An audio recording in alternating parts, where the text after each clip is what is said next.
Welcome to NAFER's inaugural event, Impact Week, Long-Term Care. Thank you for joining.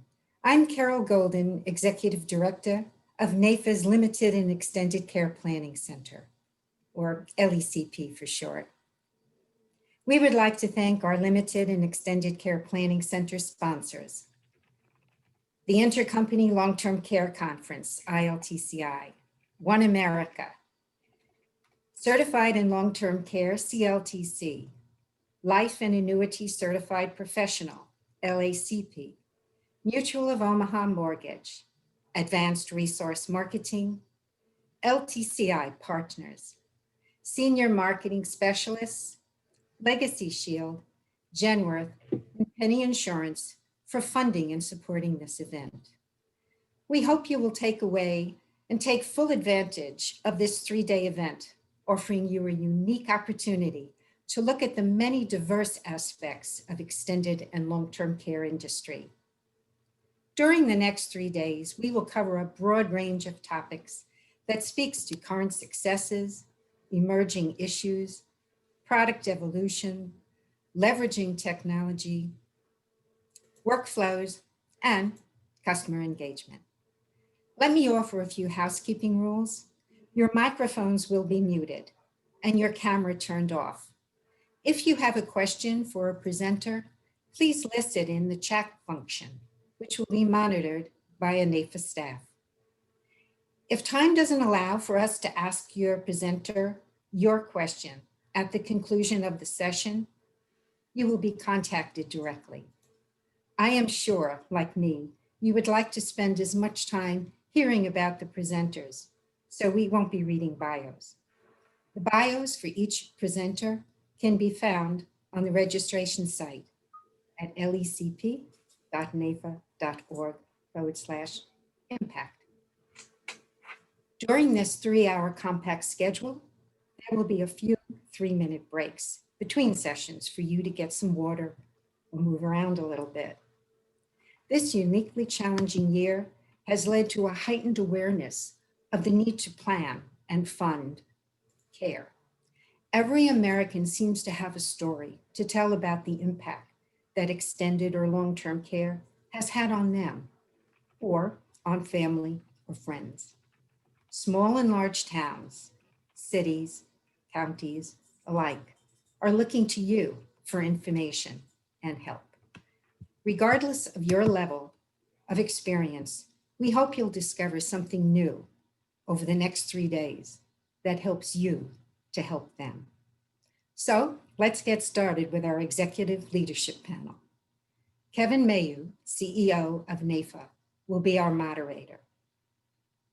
Our presenters include Dennis Martin, President, Individual Life and Financial Services of One America. Bill Nash, Senior Vice President, Head of MoneyGuard and Strategic Partners of the Future at Lincoln Financial Distributors. And Troy Anderson, President and National Sales Manager, Life Insurance Nationwide. Welcome, gentlemen, and thank you for joining us today. Thanks, me and Carol.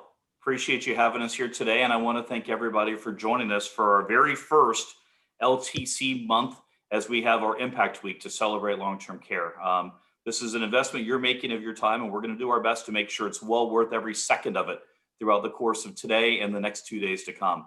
And I couldn't be more proud to kick this off with this incredible panel of presenters and leaders in this space. And so we're just going to get right into it and start talking about stuff. So Dennis, if I can, I'd like to start with you. You know, let's talk about the elephant in the room. That's what Carol just talked about, that we are living in very interesting times with everything going on with COVID-19. How do you think this pandemic has impacted the need to plan for extended or long-term care? And then what are you doing, both you and your area nationwide, to better help build awareness of the need for these products? Thanks, Kevin. And first, good to see everybody, or maybe good to be seen. Maybe that's the way we do it these days in the Zoom context. But happy to spend some time with all of you today and share some perspectives. I think for us in the pandemic, one thing I'd say, what are we doing? I think in some ways we're going to do more of the same.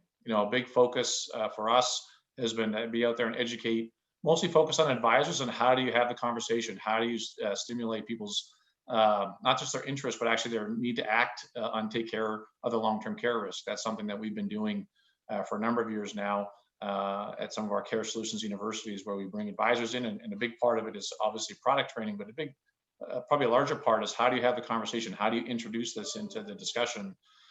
Especially because I think it's been somewhat set to the side over the early parts of the last decade as some of the product changes were happening on the standalone side. So I think that has been a big part of it. So it's more of the same. I think the pandemic is going to escalate awareness with the customers. So in a way that maybe makes it easier to initiate the conversation. Having private coverage of some sort, having any private payer, I think can help improve your outcome. And I think people are more aware maybe than ever of quality of care as they've experienced some of the things that happened during the pandemic. So I think those are all maybe positives. Unfortunately, the other aspect of the environment there's been some number of product changes that have happened because of low interest rates and those kind of things. So I think from an advisor perspective, that's been a bit disruptive, as it always is. And so I think those are two things that are maybe juxtaposed right now as we navigate through the current environment. But I guess I would say I always believe that what we provide is, peace of mind and certainty. The need isn't going away. The perceived need is probably higher. And I think people are always going to value certainty over uncertainty. And all the folks in this room with the products we provide bring that into people's lives through their financial plan and the advice side of the equation, which I don't think that's going out of style, but we'll have to keep working together to navigate the bumpy road that we're on right now. So that's how I see things. Absolutely. And of course, it's all about partnerships and presenting things right to give consumers the right choice. Speaking of distribution, Bill, how do you in this unique environment see distribution maybe changing or staying the same, or where do you see it moving? Thanks, Kevin, and thanks, Carol, for having us and putting this together. And I hope everybody out there is doing well and safe, and hopefully you and your families are hanging in there during these challenging and unique times. From a distribution perspective, it's been crazy, right? If you go back a year, we were 100% face-to-face. And over the past 8 months, we've learned a lot as we're all operating pretty much 100% virtual. One of the things that's been really interesting is the learnings in this is how effective we can really be, both from an advisor agent perspective in talking to many of you and your peers, as well as the firms out there. There seems to be a growing attraction to being able to execute virtually. I look at, we have folks in Los Angeles, and I always kid around about spending an hour and a half driving 10 miles. I know clients and advisors and even wholesalers don't want to make that drive, right? So all of a sudden we're seeing more engagement virtually across, all of our distribution. The other piece I would throw out is, we're able to get better access, more education in maybe geographic areas that were harder to get to in the past. We look at Hawaii and Alaska or Montana or Maine, where maybe it's a little bit more challenging. And all of a sudden we've seen the ability to really engage at a very close level on the terms of our advisors, agents, and clients when they want to be engaged. And I can't tell you how many times we've had conversations at 9 a.m. and people say, well, can you jump on the phone at 4 o'clock today with my client? In the past, it would be, when are you going to be back in town? So I think that's been really helpful. Content-wise, I think is big as we continue to evolve. Talking to the firms and advisors and agents help us educate our clients. And then the last thing I think you'll see is distribution as a whole is evolving, where you're seeing more online type of emerging companies be able to get to clients and more attraction there. So we'll never be 100% face-to-face again, in my opinion. I don't think we'll ever be 100% virtual down the road. But I definitely can see a time and place where we're going to take these learnings and be able to serve our clients and advisors better. Yeah, it's kind of neat when you think about really in the course of the past 8 months, how much things have just literally changed. And I mean, it wasn't that long ago where you could sit back and say, hey, get on a Zoom call, and people would be like, Zoom, what's that? And now we live on it all day long. I had a call the other day scheduled with somebody, and I'm looking for the Zoom link, but it was an actual call. And it's almost like you almost forget about how to do those because we're used to doing this kind of interaction now today. So much has changed. I appreciate you sharing those insights, Bill. Troy, one of the things that Dennis brought up again was the low interest rate environment and how much that has impacted the broader industry over the course of much of the past decade. But it doesn't look like that's going to change anytime in the near future. How do you see the future of the industry going under this really, really low to almost non-existent interest environment? Yeah, you're right. We've been seeing it for at least 10 years now, and you can look at it in some of the life insurance products like Guaranteed Universal Life. The prices have just consistently gone up. Carriers have consistently pulled their products. There's fewer and fewer people providing product in that space. And I think you're just going to see that continue now as we're at a historic low interest rates, and most people believe we're in an environment where it's going to be lower for longer. That carriers are going to pull products and raise prices and limit the amount of premium they take inside those products. It's a real struggle for carriers to get the type of return that their shareholders expect and still put competitive products on the street. I wouldn't be surprised to see carriers decide just to completely pull out of the life insurance and long-term care space in the United States because it's just too difficult to generate the type of returns that you would expect from the carriers. I know we all are trying to find creative ways to deliver it. And I think one of the things everybody should expect is prices will go up. The product consumer value proposition will not be as strong as it has been in the past. And carriers will try to shift risk to the consumer. We've seen that, as I already mentioned, with Guaranteed Universal Life, where many companies want to provide guarantees to life expectancy as opposed to age 120. I would expect that more carriers will be pushing variable products where you're not reliant on earning general account yields to be able to maximize the performance and deliver a good consumer value proposition. Dennis, you brought up when you were talking a few minutes ago, the same points I think that Troy and Bill both also had. And again, you've got low interest rates, you've got the change way in which advisors interact with clients, you've got new opportunities, but this pandemic is going to come to an end. At some point, we're going to get, hopefully really soon, a vaccine, and we'll have people immune, and we'll be able to return to something more like what life was, 8-9 months ago. What do you think will continue? How do you think things will change? Will we revert back to doing things the way that we used to? Will things kind of be a hybrid? I think Bill talked about that there'd probably be some sort of a balance there. How do you see it? Well, first, I apologize for getting background noise from me because as Zoom law has it, my lawn service showed up right during this call. It's kind of like Murphy's Law. So I guess, honestly, if I knew how things are going to change, I probably wouldn't tell anybody. But I think, seriously, I think a lot of things we're experiencing are really things that we've been watching and have been approaching us for quite some time. So low interest rates, it's been 10 years, Troy, but I've been in the industry 30 years and they've never gone up in my tenure, right? So it's always been going down. I think digital and technology has been something that's been approaching us, but we've been slowly adapting and adopting. And I think inertia is one of the strongest forces in the insurance business for various reasons.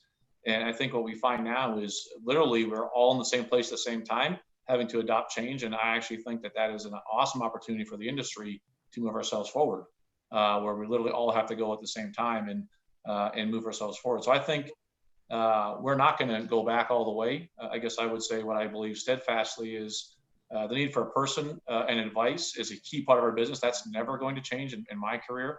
And people need to be moved to action for the things that we sell and what we do. But the ways we do it are going to evolve. I think the hybrid approach that Bill talked about and ways to do business are going to continue to only grow and enable our advisors to reach more people and be more efficient with their time. I think underwriting will evolve to use different methods. We've made a career out of making our products cheaper and harder to buy.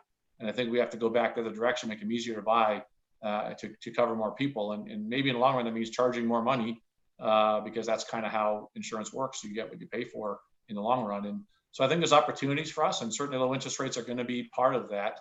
So I think that impact on product will probably shift us going forward. But so I think the producers will help and advisors will help drive that because I think it's their time and their efficiency that will help move us. And I think as an industry, we have a great opportunity to step forward on some of these things and try to capitalize on it and make ourselves more efficient and more relevant, frankly. If you think of it, recruiting new advisors into the business, modernizing our ecosystem and our infrastructure and even some of our language will help us attract more people into what it is we do. Agreed. I'd like to add to that I agree completely with Dennis. The pandemic has kind of created a new normal and forced us all to find new and more efficient ways to do things. And we had roadmaps to complete things in the next 2-3 years. And when we went to a total work from home environment and total virtual scenarios earlier this year, it's caused us to bring forward a lot of that efficiencies and technology advancements that we would have done down the road into this year. And the great news for the marketplace is we've been doing the same thing the same way for 100 years, and this year's forced us to do things new ways. And I do think it's going to create has created a lot more efficiencies that only allow us to serve more consumers.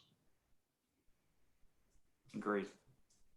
Bill, when it comes to distribution, not every advisor specializes in long-term care products, but a lot of them really should consider that as part of their product offerings that they educate their clients about.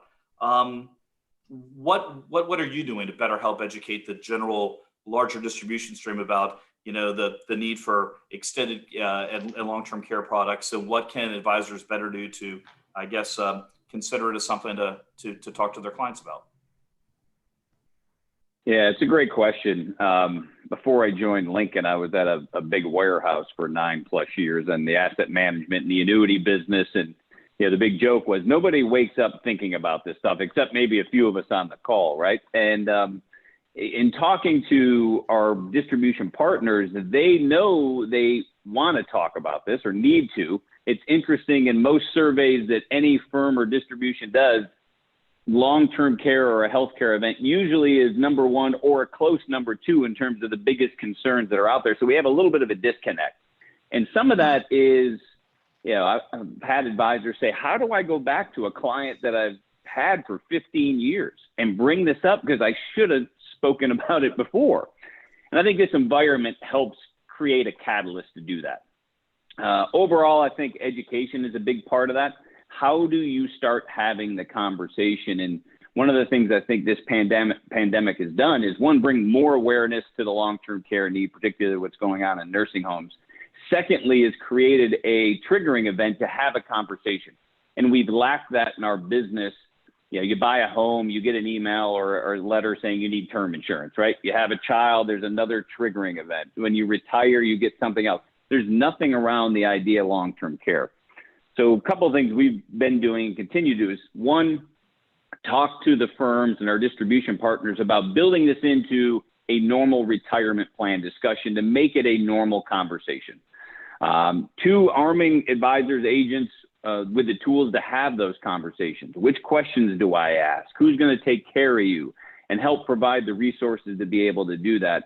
In addition, I think right now, one of the things we've been doing more of is more webinars, whether it's advisor or agent oriented or clients. Back to my earlier comment, you may not have the client who wants to drive to downtown LA to meet or in a big city, but all of a sudden now we have the ability to jump on a webinar, have a conversation with 10, 12, 15, 20 people and help deliver that type of message. The other piece is, I think Troy touched a little bit on it, is we have to get this business into the 2000s, at least from a technology perspective.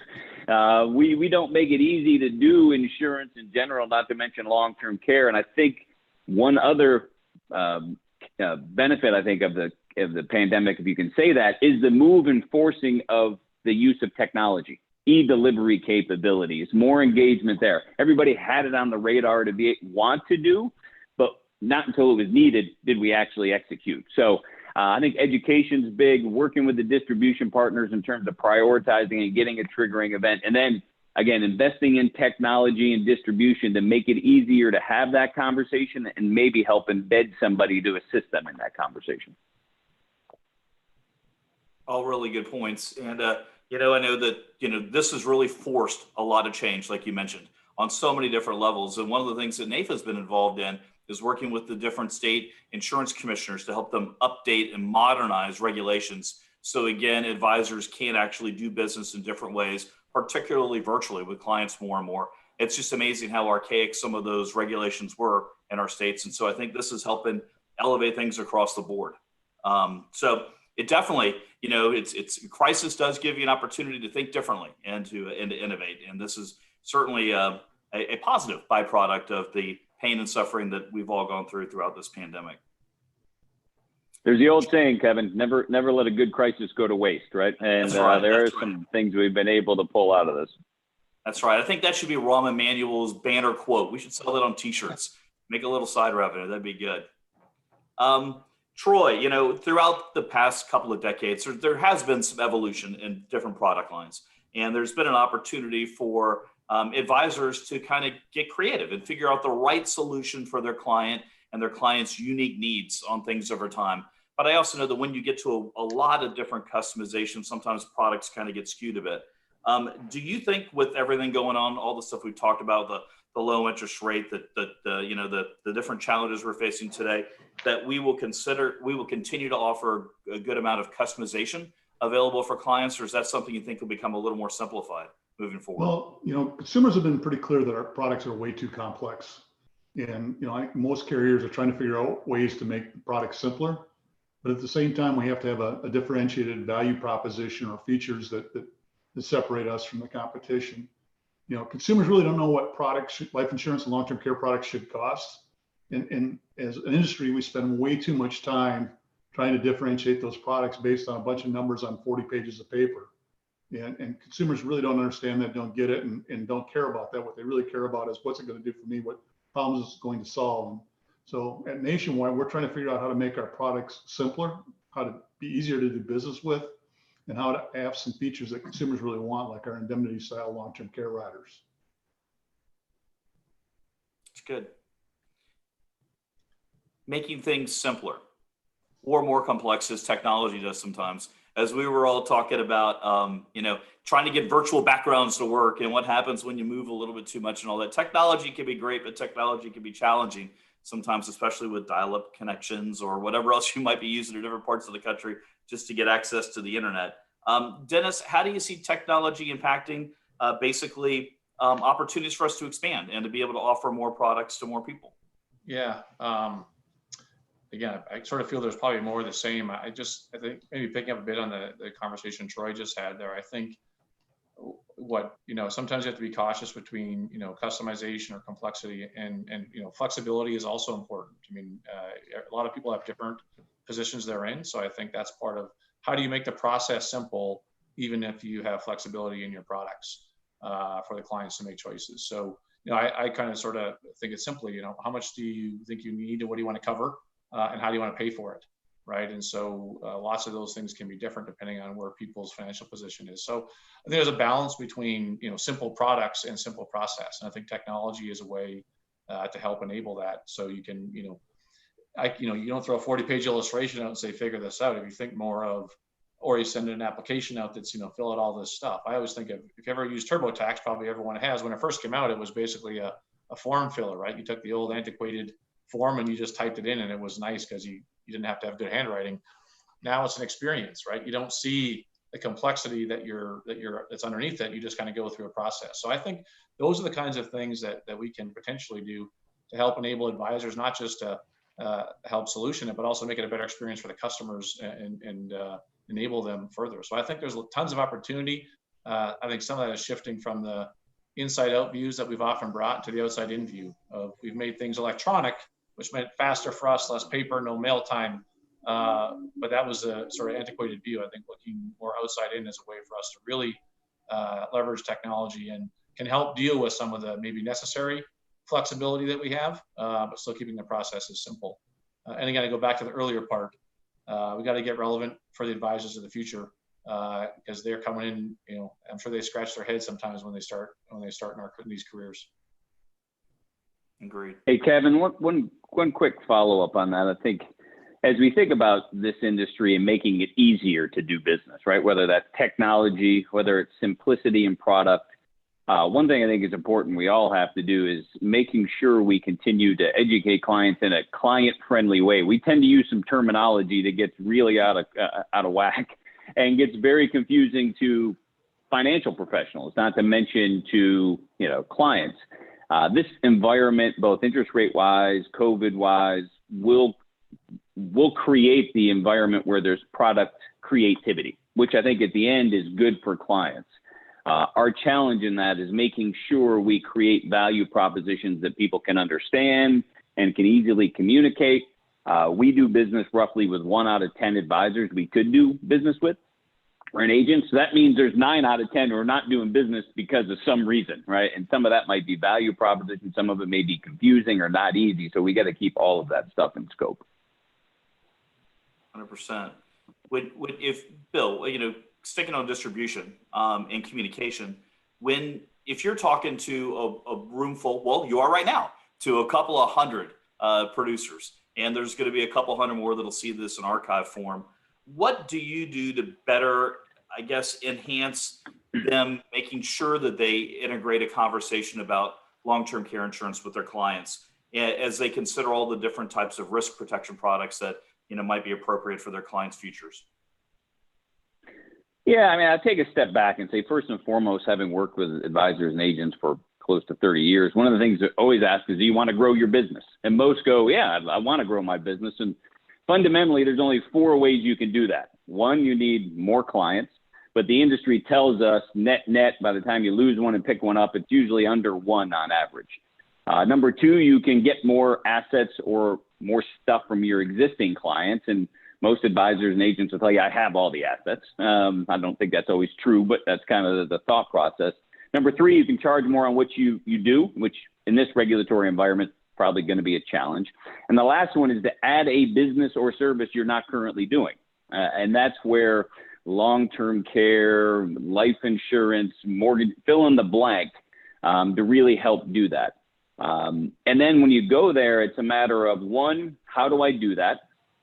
Do I take it on myself, educate myself, work on which questions to ask, working into that retirement discussion when people turn 50 or 45 or whenever I start to have that discussion, making sure you put it on the table. And then lastly, I would say, how do you embed that expertise into your practice? I think there's a tremendous opportunity for young advisors and agents to really take on this responsibility and own that piece, because having worked with my advisor, been doing this for a while, and taking on new stuff maybe isn't necessarily top of mind. So how do I partner with somebody and who can bring value to my practice? And being an expert in the long-term care space or one of those other businesses is a great way for a young advisor or agent to differentiate themselves, add value to a bigger practice, and then grow the overall business as a whole. Absolutely. Troy, we talk about, reaching different audiences and different opportunities for advisors at different stages of their career. We've got so many, our clients are in so many different generational cohorts themselves. You've got folks that are baby boomers. You've got folks that are Gen Xers, which in my opinion is the greatest generation out there. You've also got millennials and Gen Zs. So folks everywhere. How do you how do we best communicate with those different generations, and how do we best modify our approach, I guess, in talking to them? Yeah, I'm not sure anybody's figured out how to sell life insurance the way millennials want to buy, right? Because if you think about millennials, they want a social media influencer to tell them what to buy, and they want to be able to buy it quickly and easily and efficiently, right? There's a couple of companies that are trying to do that, but I think they're finding out the cost of acquiring that generation and that type of distribution to be incredibly expensive. Probably the most interesting demographic right now is the Gen Xers, right? Because they're sandwiched between trying to raise a family and taking care of their baby boomer parents, right? And what they're asking about a lot now is living benefits on their products, in particular long-term care, because they're seeing the need and expense associated with taking care of their parents. So as we look at try to build products at Nationwide, we're trying to focus in on what are the living benefits that those generations really want, and how do we protect everything for them, whether they have an illness, a disability, a long-term care need, or they even live too long. So we're trying to build out a complete suite of living benefits that address all the protection needs of that particular generation in particular. I think that's the generation that's most interested in buying products that we own. And that's where we're trying to communicate with them. So all three of you are huge leaders in your organizations, and of course, leaders in this space in particular. And we talked about earlier some of the work that NAIFA is trying to do to help states modernize some of their regulations so advisors can do their job properly and present products to their clients and get contracts effectuated, et cetera, as we have to deal with this pandemic. What do you think the long-term impacts of the pandemic will be on how basically government at the state and or federal level interact with this space, but in particular, long-term care insurance? So we'll just kind of do a toss-up. So love to hear all three of your perspectives. Well, I'll start and just talk about, we hope they'll learn from this, right? Because you have states like California that their long-term care is underneath their healthcare laws, and life insurance obviously is under life insurance laws, and the two contradict each other. Mm-hmm. So trying to get a long-term care product approved in California and satisfy both the actuaries on the life insurance side with the actuaries on the health insurance side is an interesting challenge. You'll literally get contradictory comments from the two different parties that have to review it. And California has one of the biggest liabilities associated with long-term care right now. And you'd think they'd want to help the private sector build better products to solve that need. So I hope they learn from it. I hope they bring their regulations into alignment and recognize the value of the products that we deliver. Certainly as it becomes more difficult to deliver standalone long-term care products, it's going to be important for states like California to recognize that and help the private sector build solutions. Agreed. And what happens? Yeah, I'll go. Sorry, go ahead, Bill. No, I was just going to say, I mean, I think we know that the pandemic's put an unbelievable amount of stress on state and federal governments, you know, either from a expense perspective, from a tax revenue perspective. There was already some work being done, I think led by Senator Toomey out of Pennsylvania, about working on being able to get money out of your qualified plans to fund some long-term care solutions. Frankly, I think what we're going through puts a bigger light on that, because ultimately if we don't take ownership ourselves and build some sort of solution, that then falls on the state and federal governments in some way, shape, or form. So again, don't let a good crisis go to waste. This puts a lot more emphasis on individual planning and taking ownership, just to keep that burden and stress off the state and federal government. So my hope, and I would love to say expectation, but my hope is that it's wind in the sails to be able to keep those efforts continuing to move forward. Yeah, I would just echo that. I think, you know, first of all, it's an interesting week to think about how we're going to make progress in government, but you know, I think the optimist in me says this allows us to face our problems with a little more clarity. And I think that's one of the things you get in a crisis. And I think that the challenge for funding is going to be a long-term problem. And I think the more ways we can create for people who are able to fund privately and figure out how to do that in the system, that creates a better outcome for all over time. And I do hope that some of the challenges we face in places like California, people just start to see that we have to expedite some of those things. We made great progress in many, many states on how we can get things approved and effectively. And I think we got to just kind of cross that bridge, because it's a real barrier for the industry in one of the largest markets. How do you get access to it and do it on a way that is you can adjust in a timely fashion, because it's a dynamic environment and margins are thin as ever. So we have to be able to adjust and navigate quickly and still do the best we can for clients, advisors, and the public in general. I know we're going to take a much deeper dive into GR and what it looks like with the new Congress, and also, again, particularly the legislation that you mentioned, Bill, with Senator Toomey, when Diane Boyle gives her presentation tomorrow. But, you know, states can be great incubators of ideas, but they can also be, you know, stubborn and not want to advance and modernize throughout the time. So I think it's important that we all, this larger group that's just gathered here today, you know, forwards, you know, concerns we've got to our policymakers and works through our company, government relations reps, and also folks like the fine team we've got at NAIFA to be able to send that message to policymakers so they can make better decisions, modernize their regulations or their statutes. So again, we can do what we do best, which is making sure that, you know, 90 million American families have access to the products that they need to better plan for life. And then, of course, you know, it looks like we're going to have a big change coming up on the federal level on January 20th with, Vice President Biden becoming president. So that'll bring a lot of changes up in our nation's capital as well. But hopefully we'll be able to work together and get good stuff done and educate them again as to what some of the decisions on the taxation front might mean if they do start to try to fill some of the money that got borrowed over the course of this fiscal year from the insurance coffers. So lots of opportunities for us there for sure.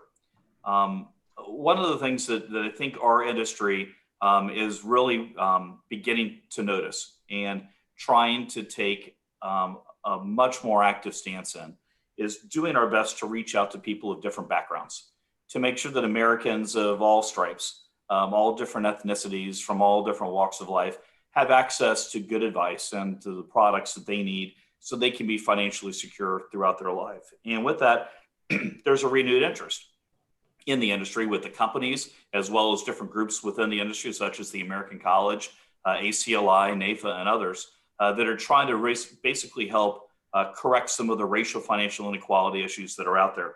So just kind of in a broad sense, how do you all as leaders in this space see our diversity, equity, and inclusion efforts in the industry? And what do you all think we can do on I guess as an industry and as a profession to better help move all Americans into where they need to be financially secure? I'll maybe start on that, Kevin. I guess I would just first start by saying I think it's really important for our industry to participate and be part of that effort. And as you know, and probably most on the call know, there are significant efforts across the trade associations that are going to do that. And I think it's important to work collectively to have that impact, because I think it's what we do ultimately in our communities that really drives us every day, and the value that all the advisors here and the impact they have locally is really kind of what we're known for, even though it's generic in a sense, right? It's a personal brand, but it's really what we do collectively. I think that's really important. I really probably haven't spent a lot of time as to what it does for long-term care, but I think, the first thing I think we can do is expand our representation and folks who come into our business and make sure we're trying to have a more diverse representation, and we're being more intentional on that than we've been in the past. We all know referrals are a great source, but referrals tend to look a lot more like ourselves than not. And so I think there's and it's, by the way, I'm sure there'll always be a good source, right? So it's about expanding our intentionality around that and really being focused on some of the outcomes we're trying to achieve. And I think that's important. And I think it'll flow into all product lines ultimately. But that's where I think it's important to start. And a big part of that will be education as well. Yeah, I'll jump in and I totally agree with Dennis. One, I think you're seeing a concerted effort from the distribution partners that we work with to invest, train, spend time on advisors and agents who look like various communities, so people have somebody to relate to and want to talk to.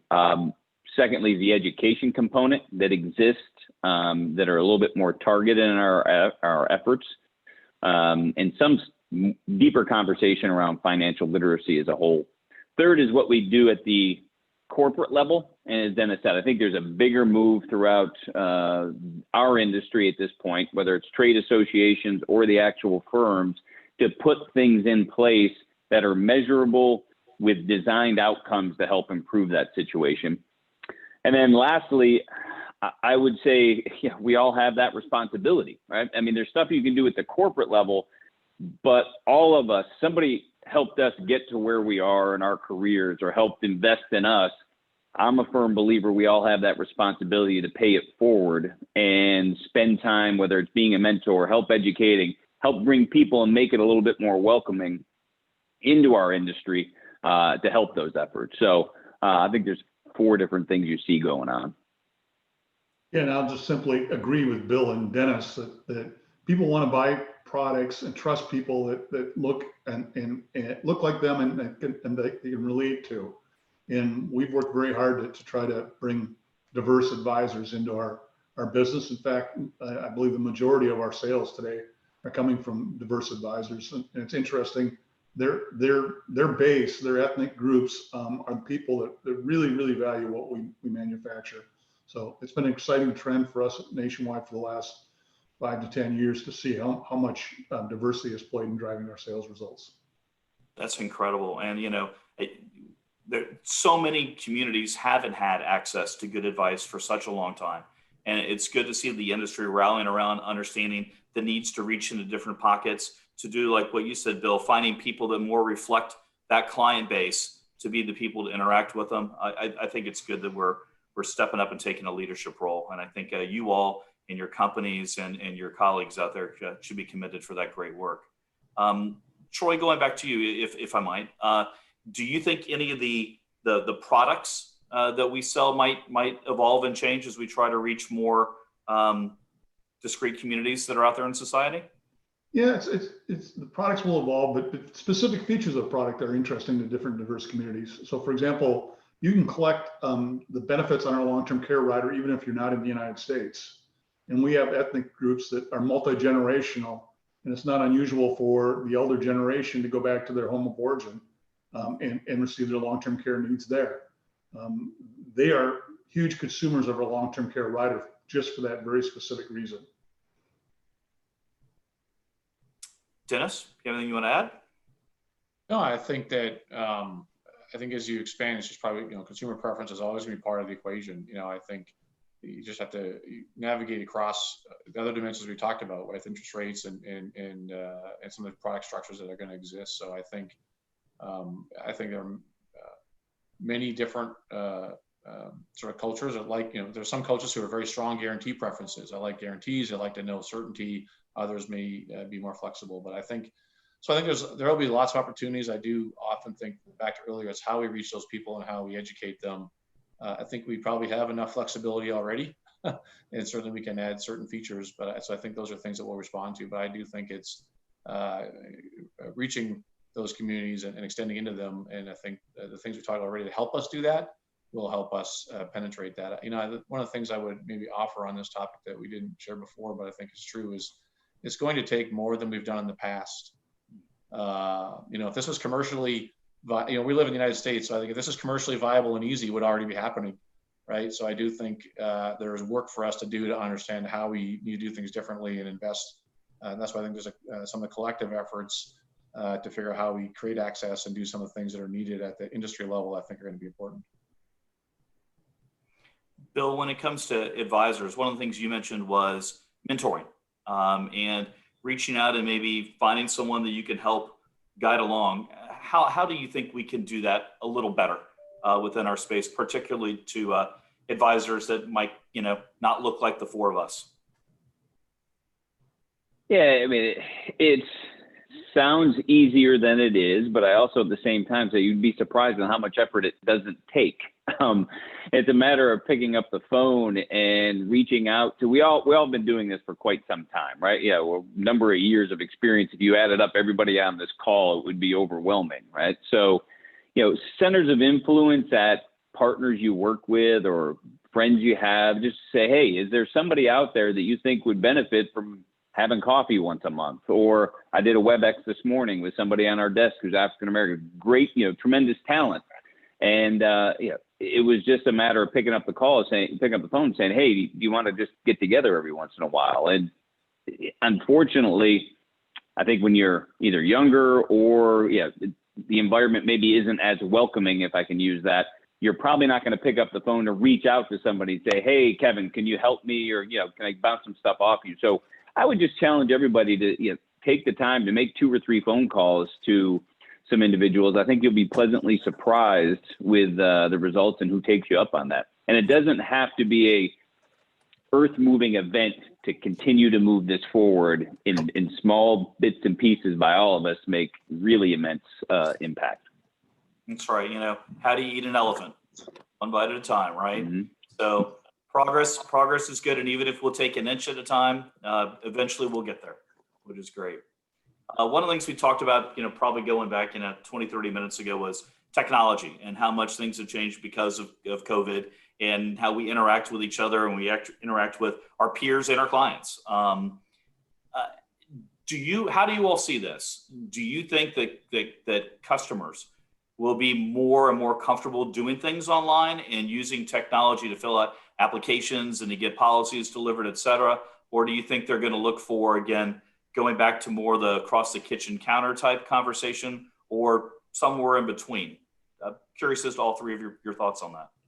And not only do I think they're going to get more comfortable with it, I think they're coming to expect it, right? We all have service experiences that require signatures, and think about how frustrated you are when you actually have to print out a form, sign it, scan it back in. The whole process can take you 5 to 10 minutes. as opposed to being able to just do it electronically.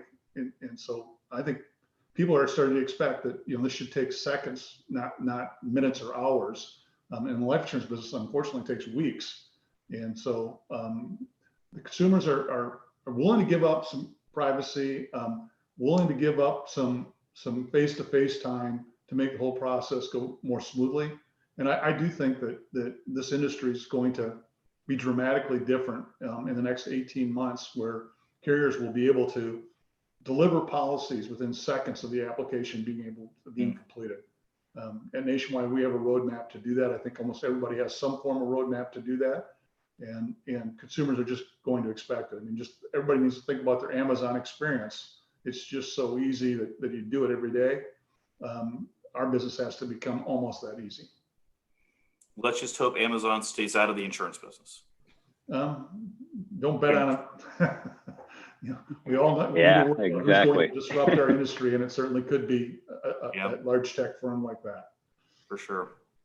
Yeah, I would just add, I mean, I think Troy hit it around the head. People are going to start to expect that. When you start to think about what you actually have to be in person to do, your view today versus what it was a year ago is vastly different, right? And when you think about it, very little to almost nothing has to be in person for the most part, right? And you start thinking about certain aspects of underwriting, and Troy sort of alluded to it. We need a more automated process, and we're all looking at things like that, or have some stuff we're looking to steal from maybe the term business. The idea of, hey, that sounds great, and call somebody and wait for a call back to set up a time to do an interview, you know, a week from now, it just is so painful, to be frank, you know, when you start thinking about the experience. And we've had a ton of requests. Can I just go online and fill it out myself, right? I'll do it at midnight or 6 a.m. or meet the client how they want to be met. I just think it's a matter of time before advisors, agents, clients, we have to move in that direction to be able to deliver an experience they get from Uber, Amazon, fill in the blank at this point. It's just becoming, you know, expected. Yeah, I'll just piggyback on Bill's comment there that we actually give our consumers a choice of either having somebody call them and interview with them to complete the part 2 of the application, or going online and doing it digitally. And we're seeing the trend migrate heavily towards, I'd rather just do it when I have time and do it myself digitally than try to schedule a time where somebody's going to be asking me a bunch of questions.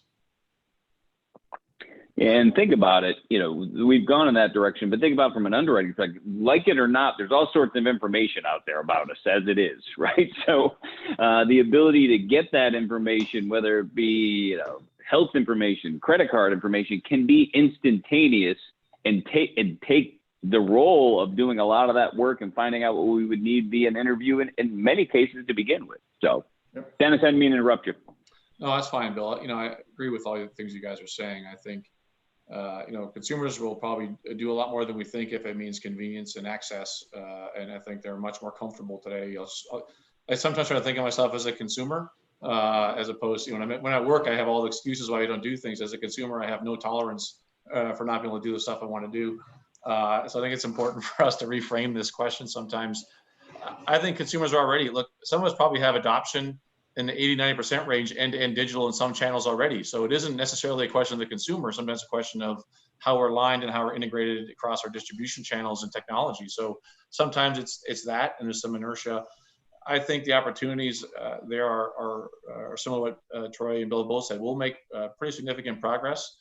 You know, on the other hand, we do have to underwrite, right? Pricing is important, underwriting is important, and so you can't just jump past it. And we can issue policies in 30 seconds.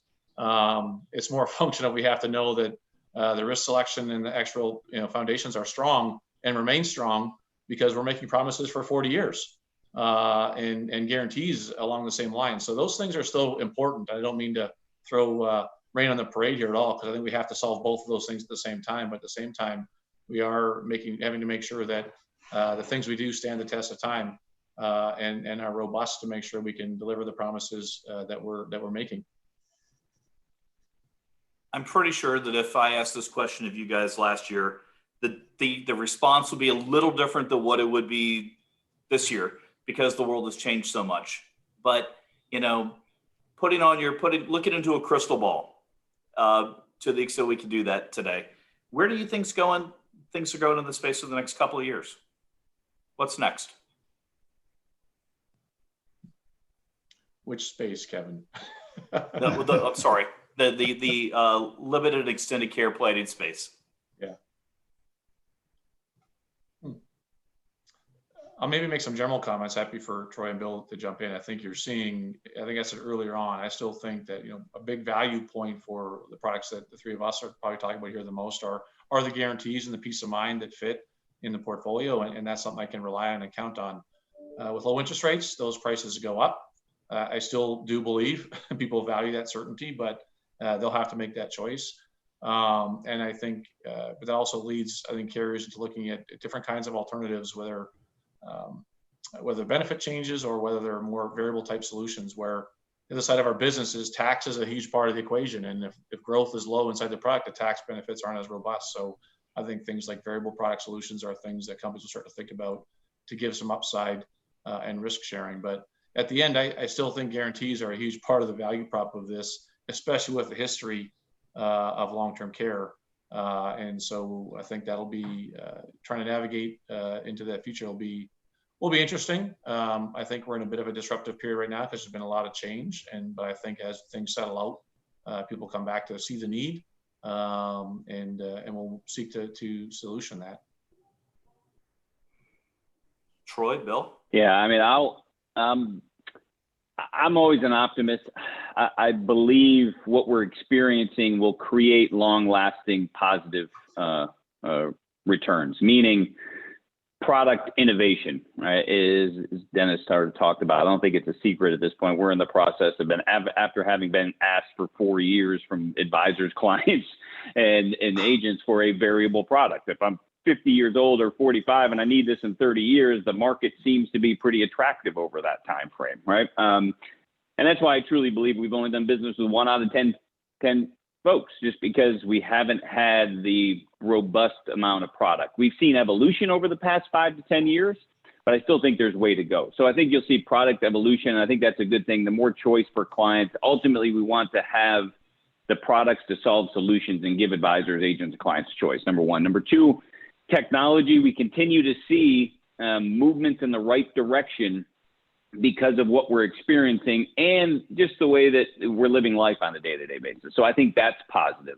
I wake up every day and I know that this particular need, when you think 5, 10, 20 years from now, it's never been greater.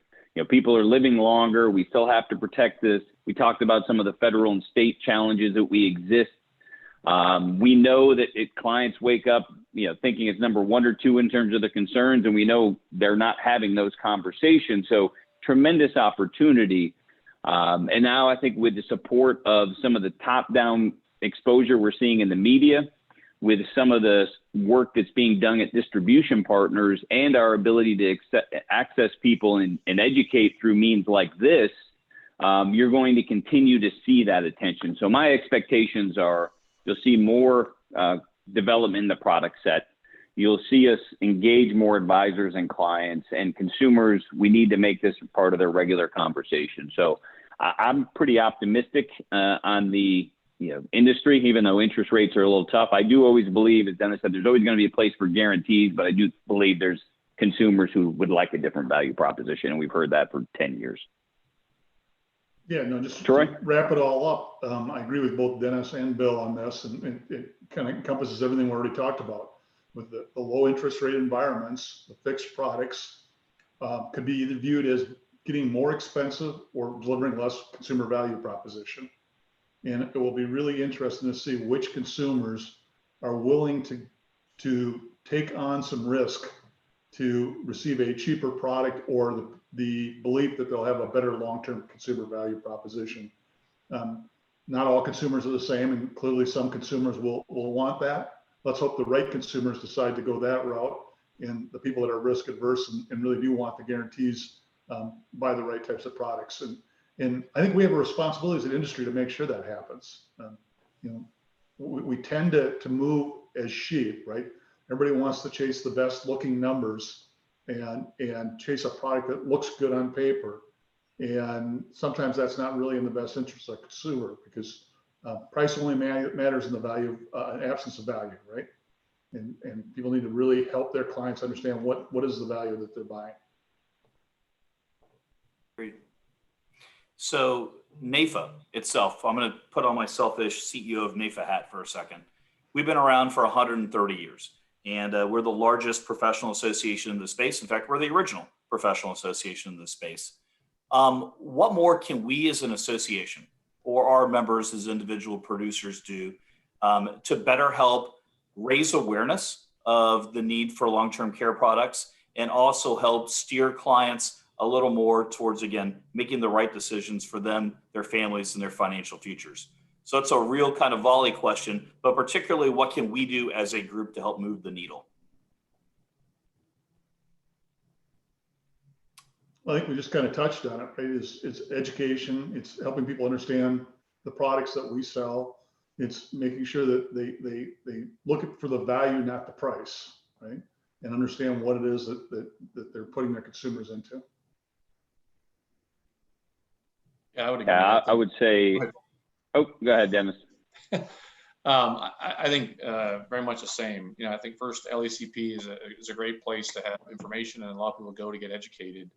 It's organizations like NAIFA that I think actually help our industry, because we deliver on best interest of our clients, and do those things and help advise clients, educate them to make their best decisions and choices. So I think it's important we just stay focused on that. That's true well beyond the long-term care space, by the way. There's here so many other products, and I think that's important. And we've always done that, and I think that's important we continue to do so. And in this space, with all the changes that we're experiencing, I think it's really important. And this is one place where investments and insurance come together, and I think it's important that folks who know both the investment side of the equation and the risk management side and insurance solutions, how you put those two things together. If you have both of those things in your plan, you probably got a pretty good plan, no matter what proportion you're using them in. But if you only got one, you're probably not going to do well. Amen. And the other thing I would add, I think Troy and Dennis covered everything. Keep in mind, we're continuing to reestablish a market to a certain extent. If you go back, the long-term care had sort of a stigma that we've kind of dragged through the media and done some different things. So as products come out, right, you're going to see annuity products. You've seen life products with riders. You've seen the hybrid space.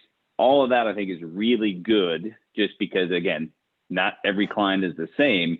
That helps address some of those client needs. So more choice is better, but helping understand this is the second wave or the new movement in long-term care, breaking away from some of those old issues.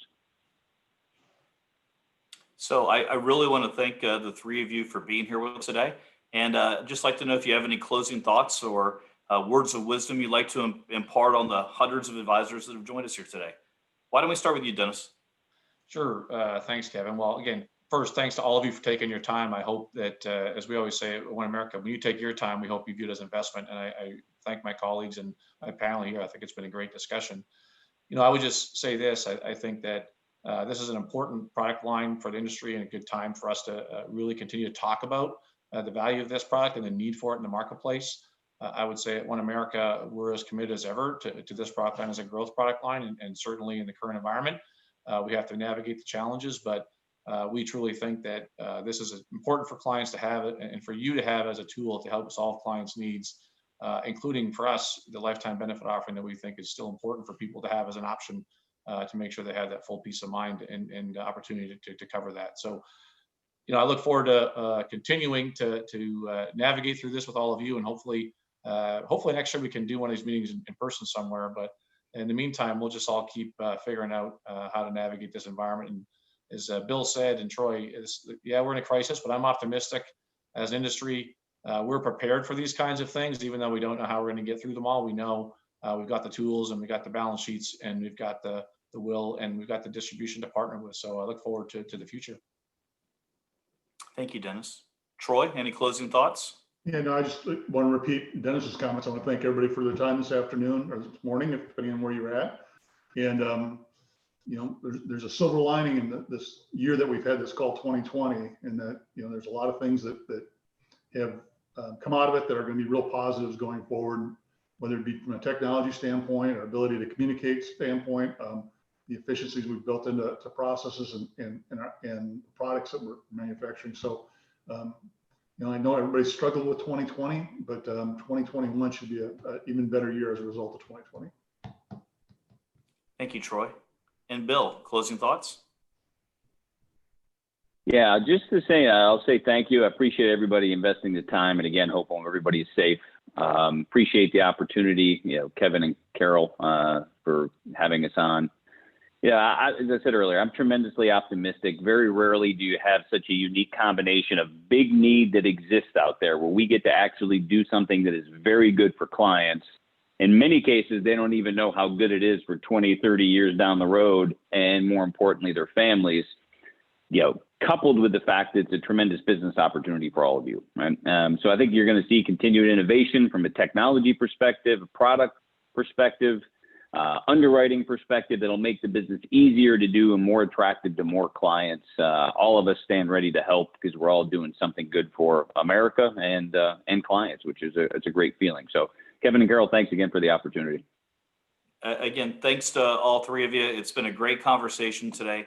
We appreciate Dennis, Troy, Bill, your insights, your perspectives, and also the strong support that you and your companies give advisors, give NAIFA, and give this industry. So thank you again for all you're doing. And again, Carol, thanks again for letting us have this conversation. Appreciate it.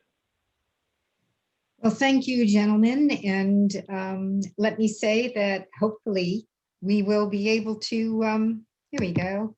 Hopefully we'll be able to have all of you back next year to see just what's changed. How well did we do? What were the effects going forward? But this was inspiring, informational, and we really appreciate you joining us today. So Thank you. now, Thank you. bye. Bye, Right now, everybody. Thank you. Sorry.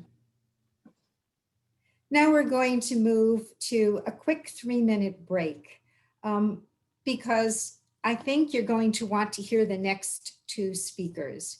When I was in the business, I was with a P&C agency doing worksite long-term care.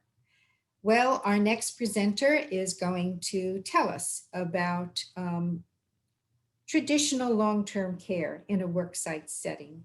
And that'll be followed by how agents and advisors benefit from worksite sales in a virtual world. See you in a few minutes. Welcome back, everybody.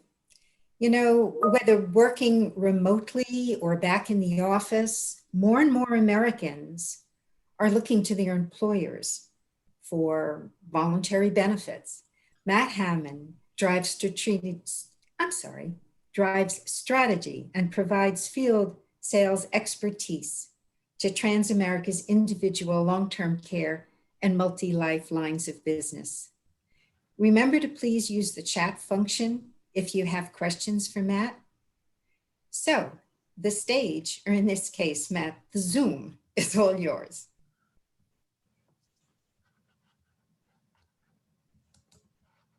Thanks, Matt. Carol. Very much appreciated. And thank you and good afternoon, good morning to everyone.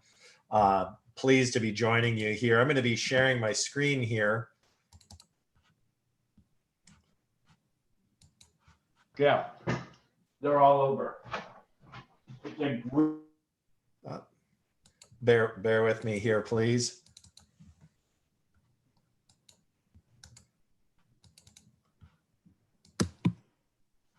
All right. Well, good afternoon, everyone. So grateful to be here. Thank you, Carol, for your partnership and the opportunity today. So the executive session this morning was really excellent, and I thought some valuable content from all of the presenters. I think that at this point we're going to get a little bit more tactical and hopefully real practical and dig into some of the detail. So what I thought I would do is start with a little bit of a business update. And then as we work through a handful of prepared slides, we'll try to save a little bit of time at the end for some comments as well as any other questions that that folks have.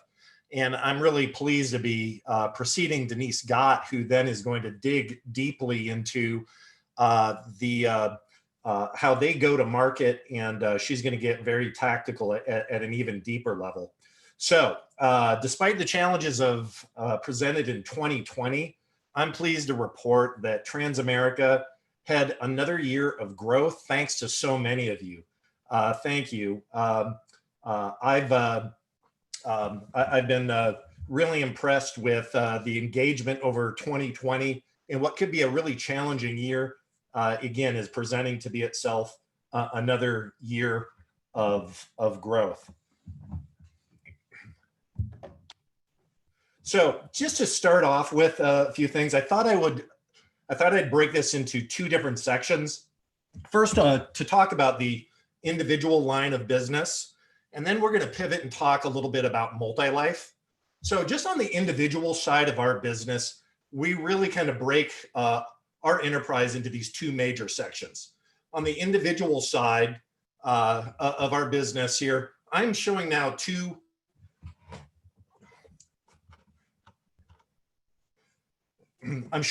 here two different slides here. On the left-hand side, one of the things I'm showing here is the cash benefit that comes with our individual. Carol?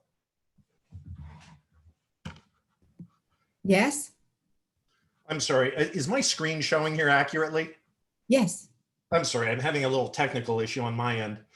So what you should be seeing here, I just want to highlight, there's some really interesting tactical things that can be done with the individual line of business. So the cash benefit on the left-hand side of the screen is demonstrating what you can. Matt, you have to move your slides forward.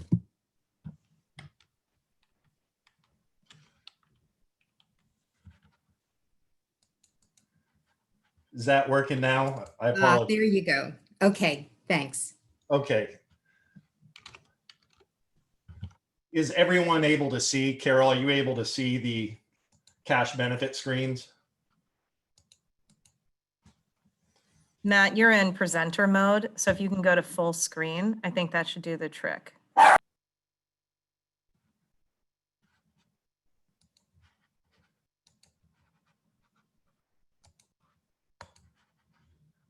I'm sorry, everyone. At the top, it says view, and you should see the presenter mode up there.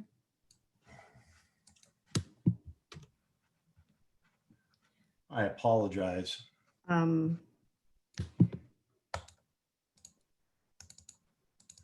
do you want to jump in here?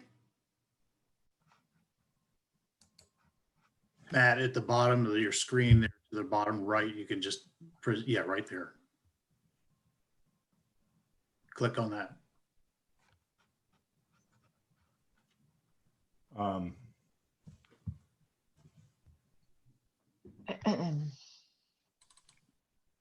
Hold on, Matt. I guess. There you go. That's it. All right. Well, thanks so much for getting us back on track. So again, what I really want to do here, guys, is kind of break this into two sections to talk about our individual line of business as well as our multi-life, and that's really where I want to spend the bulk of our time.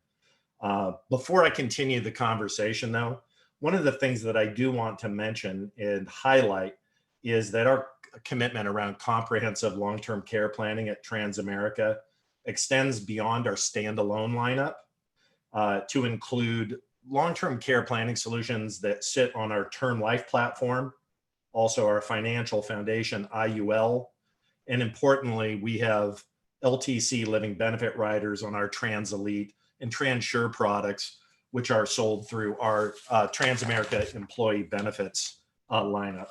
So in terms of time and tenure in the business, of course, Transamerica is a name known across the industry and as a household name. We're now celebrating our 33rd anniversary. Back in 1987, when we sold our first policies to a couple from Ohio, Wall Street was the number one movie and the Bengals were singing "Walk Like an Egyptian." So fast forward now to 2020, and I'm pleased to say that we've been able to serve nearly 600,000 Americans, and our rearview mirror is growing with more than 6.65 billion in claims paid year to date.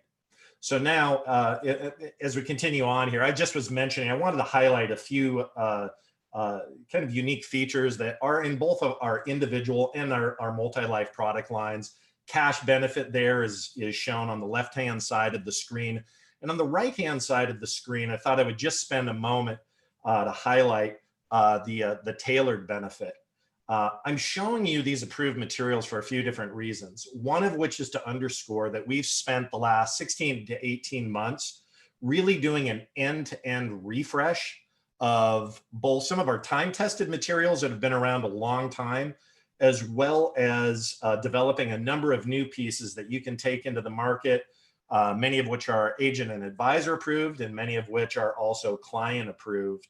And speaking of that tailored benefit, even from veteran agents and advisors, I get inquiries and questions around, well, what's the value of that product? And so I'm going to get tactical for just a moment on this point.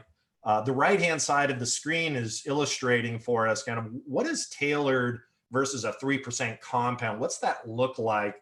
And so this is just graphing an example for a 50-year-old client.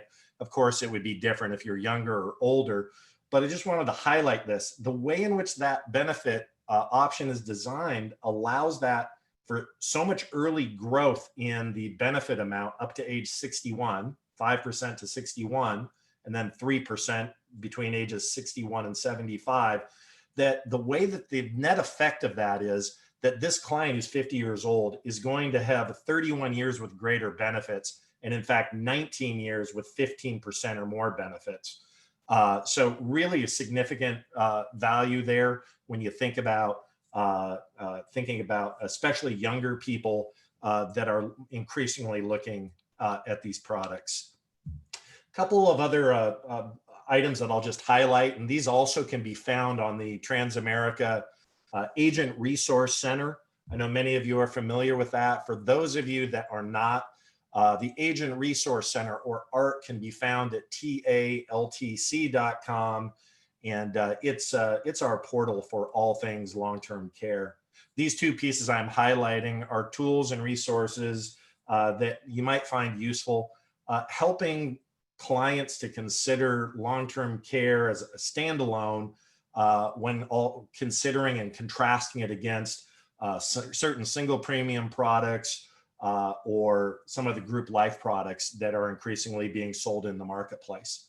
And I know many on the phone sell all of those products, myself included. So these are designed not to denigrate any of those other solutions or opportunities, but for when you're in a competitive situation or you would otherwise find value, they're practice management sales concepts that we've gotten a lot of very positive feedback from the agents and advisors with whom we work. So let me shift here for the rest of our time and drill into what is an increasingly growing segment of our business, and I believe is an area that represents some of the most significant opportunity in the marketplace, which is worksite multi-life sales. On the screen here, what I'm showing and sharing with the group is a breakdown of the Society of Human Resource Management survey that they did and printed back in 2018, and we're seeing these trends continue, outlining the percentage of employers providing long-term care insurance and the growth in that space. And so the work that we do here, certainly we're engaged with distribution partners and employer groups directly. In addition, I have some unique insight in working with our employee benefits division. And as we see what's going on in that worksite space, I think there's three trends that will deliver significant opportunity for all of us on the phone in coming years. So the first is just simply the growth of voluntary benefits. it's absolutely true that employees today are increasingly making decisions around who they work for, around working for an employer of choice. And as part of that, what they're looking for is an extension of benefits, be they paid benefits or voluntary benefits that can be accessed through their employer. So growth of the voluntary space in general is significant and undeniable. Of course, if you blinked in the last few years, you've missed the fact that the millennial and post-millennial generations now make up 40% of the workforce. And in fact, I just read an article this last weekend. The first millennials now in 2021 will be turning 40. So as part of who and what their generation represents, they're digital natives. And so digital engagement, I think across the entire employee work site space is manifest, but in particular as the millennial and post-millennials increasingly occupy a bigger percentage of the workforce, being digitally engaged is important. And so I know for Transamerica, having solutions like our e-app and e-sign capability is critical in that space. I'd like to draw your attention to a few different resources. The first is if you're a new producer and have not done work in this space, our Multi-Life Producer Guide is an excellent, extensive resource guide to help you get started thinking through and planning through how you can go to market. And for those veterans that are on the call this afternoon, this has been recently updated as well. I'll spend just a moment to talk about a new opportunity that we announced to the marketplace around modified guaranteed issue underwriting. And this was a strategic decision that we made that we began on earlier this year. And it was really directly related to what was transpiring in the state of Washington related to the Long-Term Care Trust Act. And as part of that, we made a decision to go to market with our current TransCare 2 product, but really make some important modifications and changes that I think you'll find on this next slide have really significant advantages and create a lot of opportunity for all of us. So the first thing is that specific to this, the Multi-Life product, we're utilizing again our TransCare 2 worksite product. And what we're rolling out is a modified guaranteed issue offer with a minimum of $36,500 of benefits to a maximum of $50,000 of benefits that can be constructed on a 1-year benefit period. And that underwriting is modified guaranteed issue, 3 at work questions, very simple, very straightforward. Now, in addition to that, we have the opportunity always for buy-ups. And in that case, we have a special buy-up amount up to $300 a day or a max pool of $400,000 that an employee could purchase. Here's where things get interesting. As part of what we're rolling out, we're allowing any employee that elects to buy up, yet for one reason or another finds that they're declined, we will allow them to keep the modified guaranteed issue up to $50,000. And so this plan includes all of the other features. All riders are available. We allow the same carve outs that we do in our normal worksite multi-life space. And we think that this is going to be highly differentiated. We have had excellent feedback here just in the early weeks that we've rolled this out.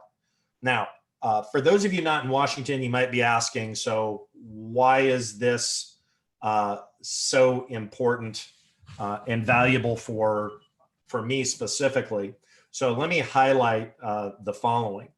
So while it is true that the Washington State Trust Act opened the door for this conversation. It is, we've modified this in a way that will allow access really across the country in the following way. A company does not need to be domiciled or sitused in the state of Washington. They simply need a meaningful or significant footprint of employees that reside in the state.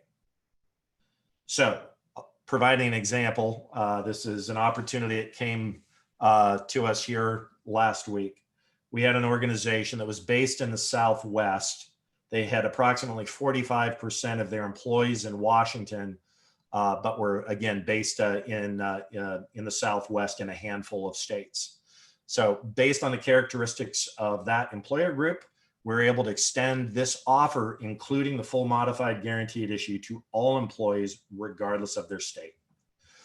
Now, we've had a number of inquirers asking, well, Matt, what does a meaningful footprint look like? And what I would share with all of the attendees is that it likely depends. If there was a 25% footprint of employees with a company of 500, that would be a very different consideration than if there were 25% of employees in an organization with 10,000. So what we're saying is that we want to have flexibility in this space. We want to make certain that we're open to all opportunities. And so the door's open, whether it's with myself directly or someone on my sales team. We look forward to having those conversations here as we close out 2020 and go into 2021.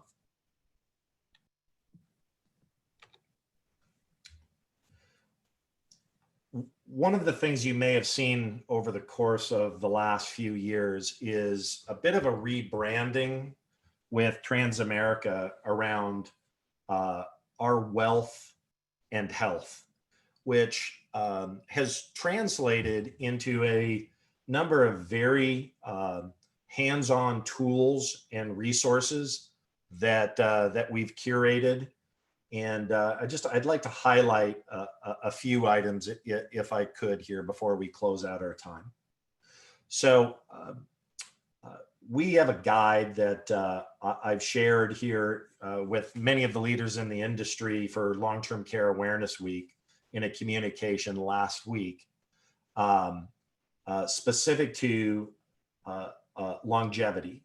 And so our Transamerica Longevity Guide, branded here, Living Long, Living Well, is about a 20-page document that really becomes an interactive resource that agents and advisors can use with clients that walks through a number of issues around aging, longevity, health considerations, and of course, long-term care.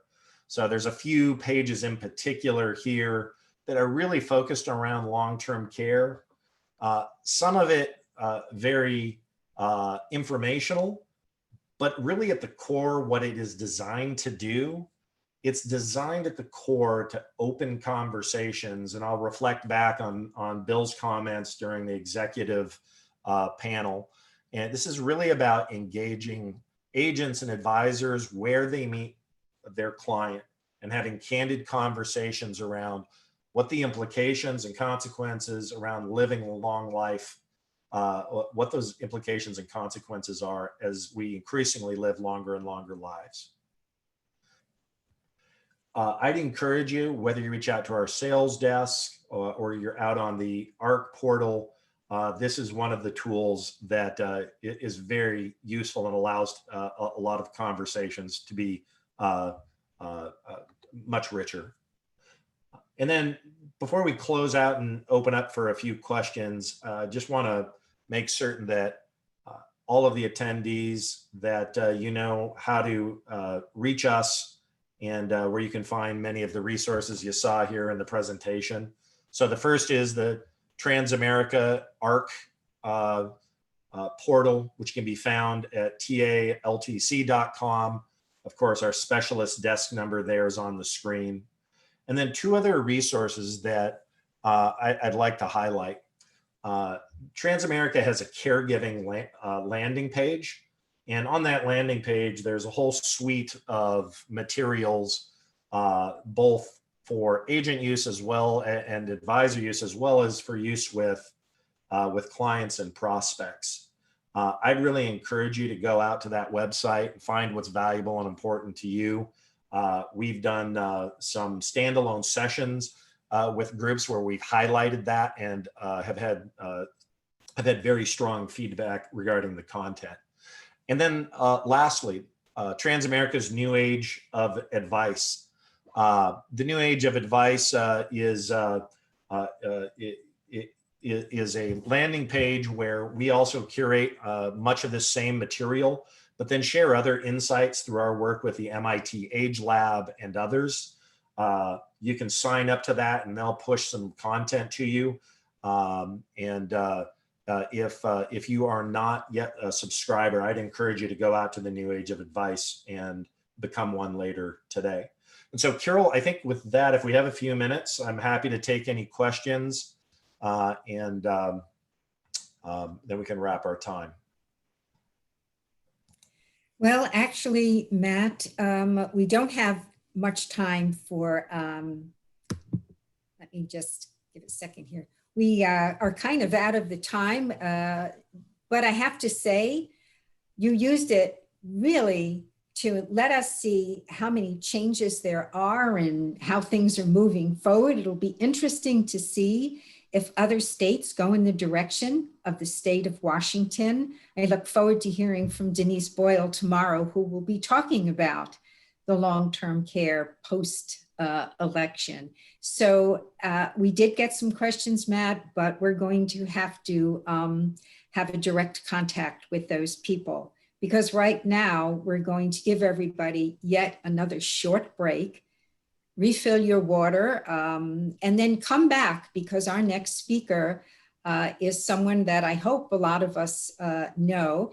And she actually started out as we did, as an agent. So we'll see you in a few minutes after the break.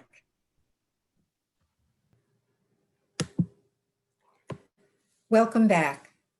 I hope you're enjoying this as much as I am. So welcome back.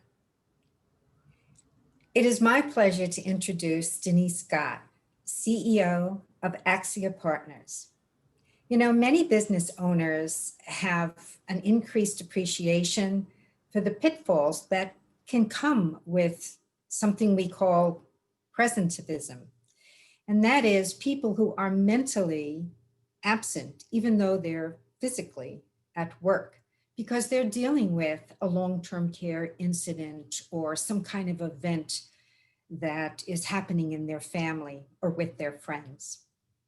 So with so many employees working remotely, Denise will take us through what is being offered to ensure a successful worksite LTC enrollment in this virtual economy. Welcome, Denise. Hi, Carol. Thank you. Can you hear me okay? Yes, we can. All right. Very good. So I'm going to share this screen and you let me know if you can see it. Looking good. All right. And it matches the background of your screen today. Very well. All right. So I just want to thank you, Carol, for inviting me today and welcome everyone. I hope everyone is doing well. And I can't believe it's November, but here we are. And so far the program's been fantastic. So thank you, NAIFA, for putting this together. Just a quick background. Advanced Resource Marketing, ARM, and LTC Global are founding members or supporters of the LECP. And Carol's done a fantastic job pulling together supporters and things like that. So we appreciate being part of this. My presentation is titled LTC Worksite Enrollments in a Virtual World. And we've been conducting business virtually since 2010. So Axia Partners, my organization, we've been very fortunate that all of my field agents weren't surprised, weren't caught off guard by having to stay at home and work at home. We realized about 10 years ago that virtual sales was going to be necessary because I think one of the gentlemen earlier mentioned it, you know, driving 2 hours one way and it takes 30 miles to get to an appointment and only to find out that somebody wasn't completely truthful about their health. So that got to be very old very quickly. And so moving to virtual sales was something that we realized was going to be necessary. So it's really been very much a blessing, not only on the individual side of the business, but also from the worksite side of the business. I think not everybody really thinks about enrollments for worksite. I know that, lots of platforms have enrollments that are simple and easy for core benefits, but long-term care is a little bit different. As you know, and many of you who've sold long-term care insurance before, it really is about continuing to help people understand the need for long-term care planning, but also from your perspective as an advisor to show the value that you actually bring in that relationship. So let's get into this. A lot of what I'll talk about today is directed toward you as a broker or an advisor, but much of this message is also directed to employers. So this can easily be modified to have a conversation with an employer about long-term care benefits in the workplace. Employers often don't want strangers on their campus anymore. We found that out it really not just this year, but in the last 5 or 6 years. The bigger the company, the less inclined they are to invite strangers into their buildings, and just letting random people walk around doing enrollments is really not something that they're interested in. So here we're going to show you today a little bit about what we're using and what we're doing with brokers, with insurance and financial professionals, and having the conversation about long-term care planning. So I won't spend a lot of time on the stats. The growing problem is evident, and I'm sure many of you recognize it. 84% of the people believe that having a caregiving-friendly workplace is important for attracting and retaining talent. 79% of respondents believe caregiving will be an increasingly important issue over the next 5 years. So what we've done is we've created a program called Your Care 360, which I'll show you briefly in just a minute, to kind of help people pull together the caregiving resources that they might need, and really, as Carol mentioned, really become more present at work, be more engaged at work, and perform their work duties as expected.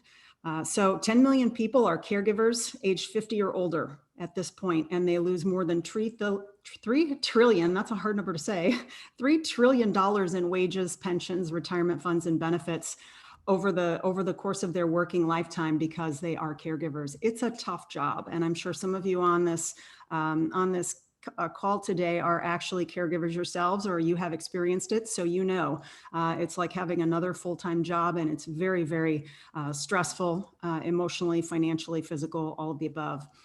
So add to it that this COVID-19 thing has really kind of created more issues and challenges for employers, pushing people to work from home and things like that. I think we'll continue to see more remote workers as we move forward. But at the same time, I also know that there's a lot of people who still like the engagement, the human engagement part of going to work, doing business face to face. So we'll see more of that as things continue to adjust.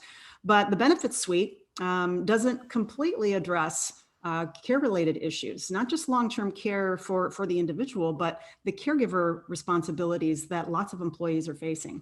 So as we move through this whole COVID-19 thing, we're going to see caregiving locations be reevaluated. Home care is paramount. It was before. I think most people want to stay at home as long as possible if they ever need care, but now more than ever, because we saw so many people in nursing homes be affected by this disease. So it's really something that we'll see more of, and more discussion around home care. Employers need more engaging and relevant benefits. That's always going to be important to engage and really be able to recruit and retain employees. Lots of you are familiar with the market demand. We're seeing more employers engage and ask questions and looking for long-term care benefits. And I'm not talking just about traditional. I know most of you who sat in on the previous presentation, we do a lot of business with Transamerica and their traditional long-term care product, but we're also engaging with their hybrid product, and we have other hybrid product relationships. Trustmark is one. We use Chubb. So it just depends. It really depends on the client. It depends on what they're looking for and really what the demographic looks like. Lots of different things to consider. So we see a lot more stable pricing now. We don't see the rate changes on existing policyholders with these new products that you saw on products that were sold 10, 15, 20 years ago. So that market correction has happened. And we're seeing increasing product options. National Guardian Life came back into the traditional side of the business a couple years ago. So we are using that product as well. Thrivent just recently opened up their product for sales with brokers. So there are plenty of options for traditional and for hybrid long-term care. So what is Your Care 360? This is something that we probably five years ago or so, we came up with an idea for a platform that really brought insurance and non-insurance solutions to the table. We wanted to make sure that we could engage more people in the workplace, talking to them virtually about long-term care planning, and show them that there are resources for everyone out there. It's not just about buying insurance, which ultimately our end game is to get people to participate in the insurance offering. But we know that timing is everything in this business and in this product. It's not, we see people coming back after an open enrollment happens, and they come back and they're enrolling with full underwriting because they're really interested in the benefit. But when we offered it a year ago, it just wasn't the right time. So Your Care 360 is a way for us to add value to your scope of client services, possibly open new doors for clients that you haven't spoken to, and really just kind of solidify what you're already doing for your clients to keep them engaged and keep that business that you already have on the books sticky. So what I'd like to do is switch to a different screen here, my Your Care 360 screen. Well, maybe not. Let's go to the next page and we'll do it from there. Okay, so Your Care 360, I'm going to show you a little bit about how this works.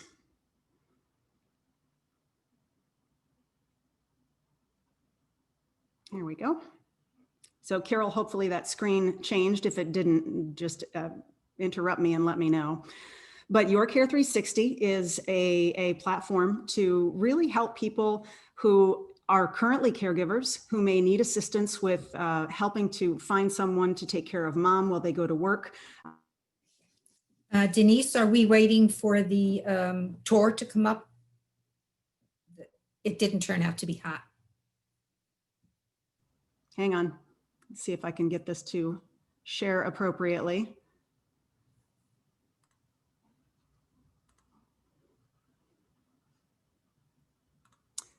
Zoom doesn't let you switch back and forth between screens as easily as I had hoped. Okay, so Your Care 360, this is the landing page.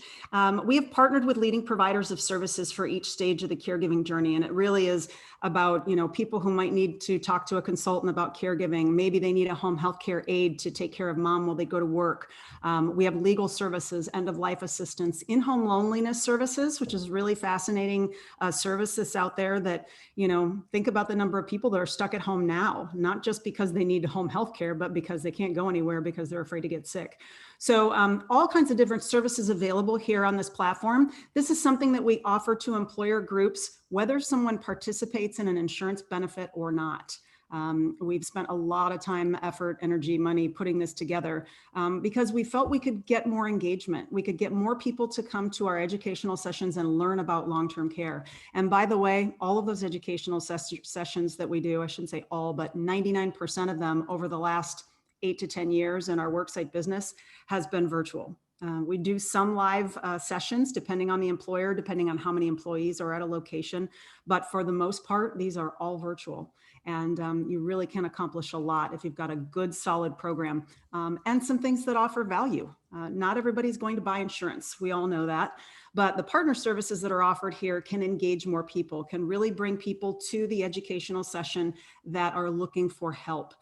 They're going to work 40 hours a week and they need to figure out, what am I going to do about mom who needs to move to assisted living, or maybe she's going to a nursing home and I've got to do something about that house that she lives in. I need to either sell it and downsize for her or sell it completely and move everything that she has to a storage unit.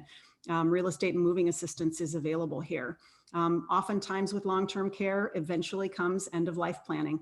And some of you may be surprised to know that so many people who pass away, their identities are stolen, and people open credit cards and all kinds of things for deceased people. It's really unfortunate, but it happens. And so understanding how to close up all of your affairs or all of your family members' affairs when they do pass. So lots of services. Each one of these providers offers something of value at no cost right out front. Meaning they'll do a personal consultation. So home healthcare evaluation, Amada Senior Services will send out an RN or an LPN to do an actual assessment of what's needed, what type of home care might be needed, or maybe the recommendation is, geez, you really should be in assisted living. You really can't stay at home by yourself. So something of value is offered here at no cost. So there are lots of different services available here. People can come to the site, they can connect immediately by calling the toll-free number. They can self-serve, they can click this button, start here, and just kind of sort through all these things on their own. They don't really have to call someone and talk. Oftentimes people want to do the research on their own. And then there's a guide that actually asks questions about different services and things like that that people can walk through. So if I click that guide, I'm already logged in myself. So this will take me directly to the care guide, and it really just kind of walks people through a list of services. What might you be looking for? And maybe you don't know, but I might be looking for home health care, and I'm concerned about living independently and making sure that my mom can take care of herself at home. Am I concerned about that? Yes, I am. Chronic functional limitations like getting dressed, getting in and out of the shower, those long-term care things. So it just asks a series of a few questions. And answering yes to those questions would more than likely say, yes, Amada Senior Care would be a good service for you. And I may click here and it says that Amada is going to contact me. This is a short disclaimer about what I may be contacted. Since I requested someone to contact me, it certainly is a legitimate call that will be made within the next 24 hours.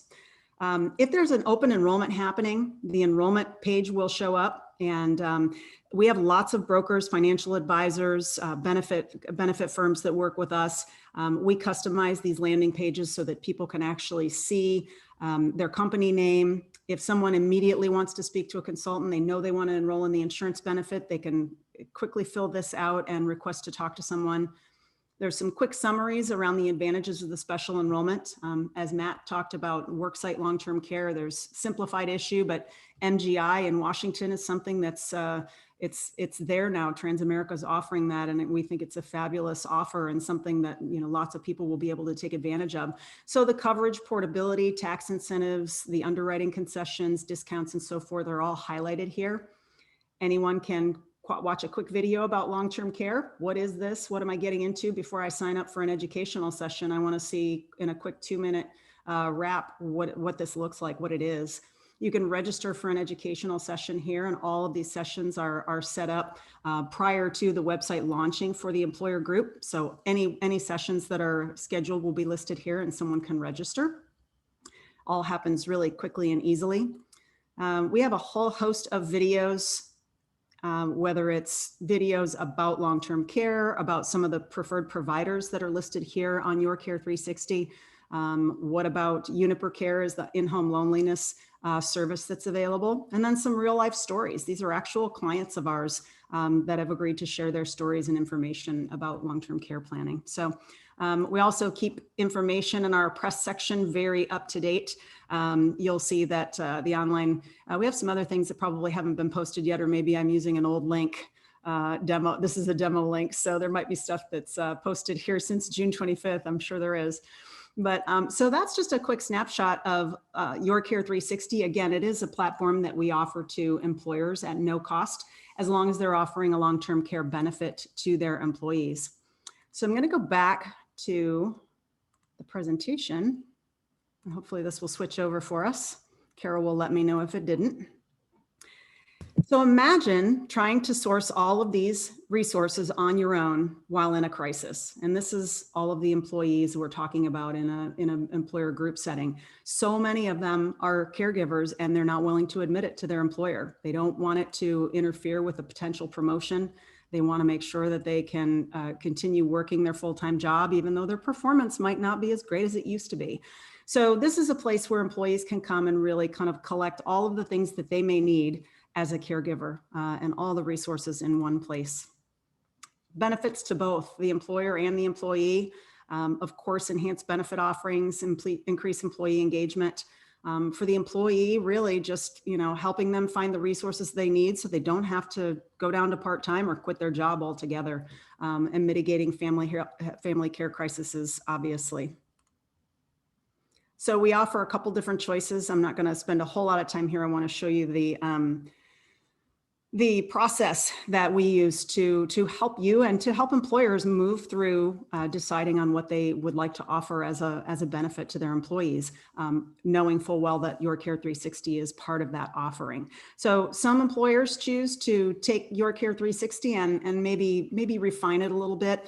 Some employers probably already have legal services involved. They're already offering that as a benefit. So we may hide that service for that employer. So it just depends on the situation and what benefits the employer is really looking at offering.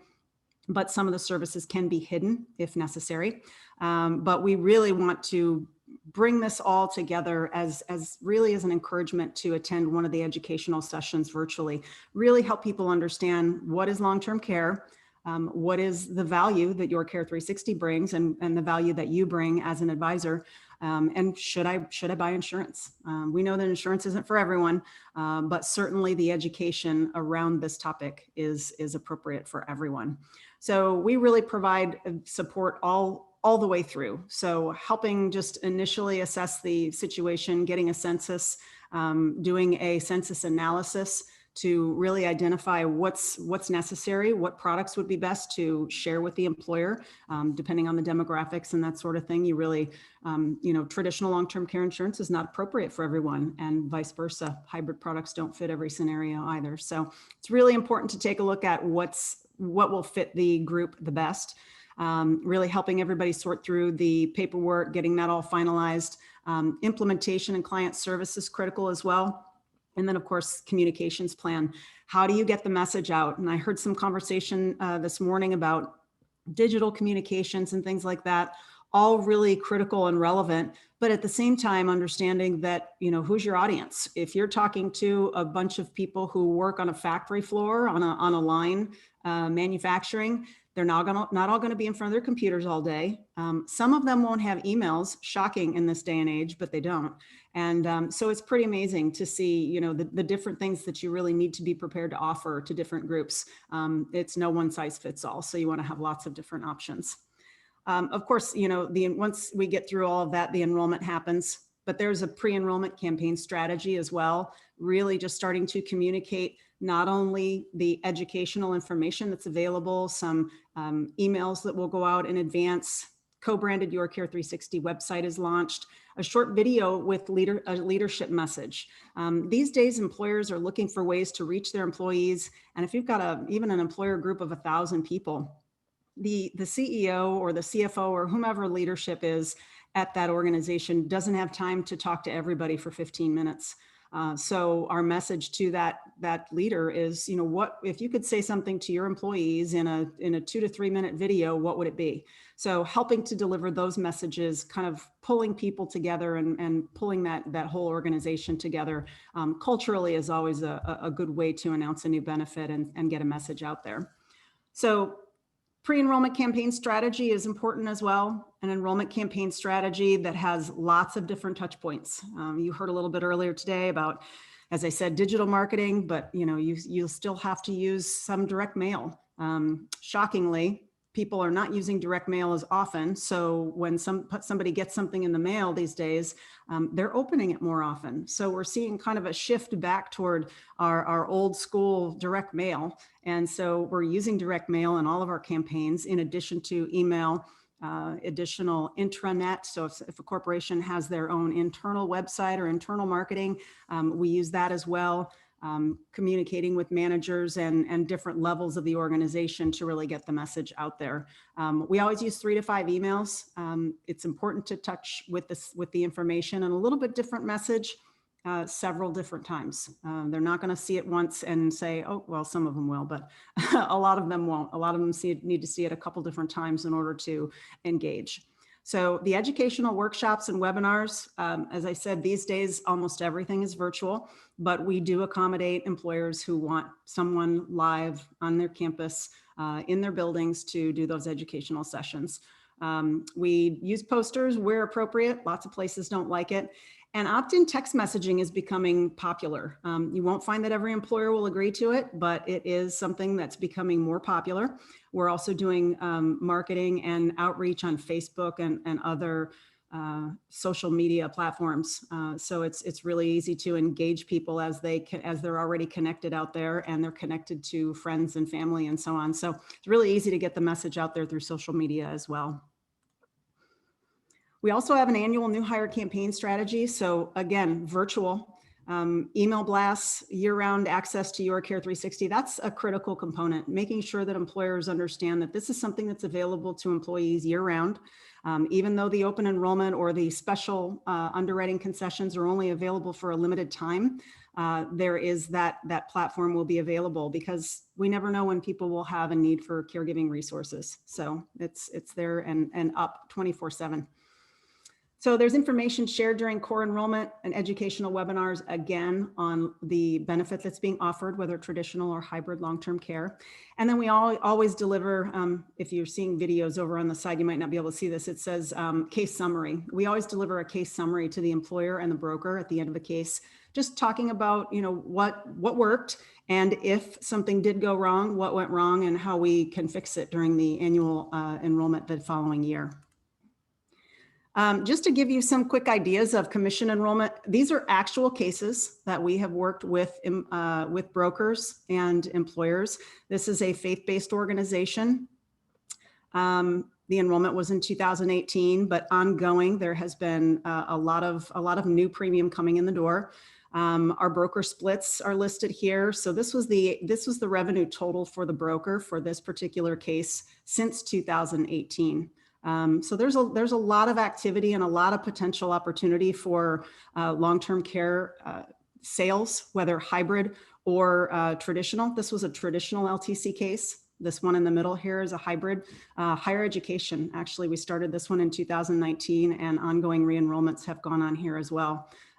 So these cases are, again, actual examples of what's possible. And then, of course, I know many of you work with smaller employers. Maybe you have executive carve-out opportunities. And so that's potential as well. So this case on the far right here is an employer-funded LTC case. Initial enrollment, 28 employees, buy-ups and spouses and so forth, and then ongoing as new hires come in the door. So lots of potential for traditional and hybrid long-term care insurance sales. So I think we have, Carol, maybe 5 minutes. Any questions?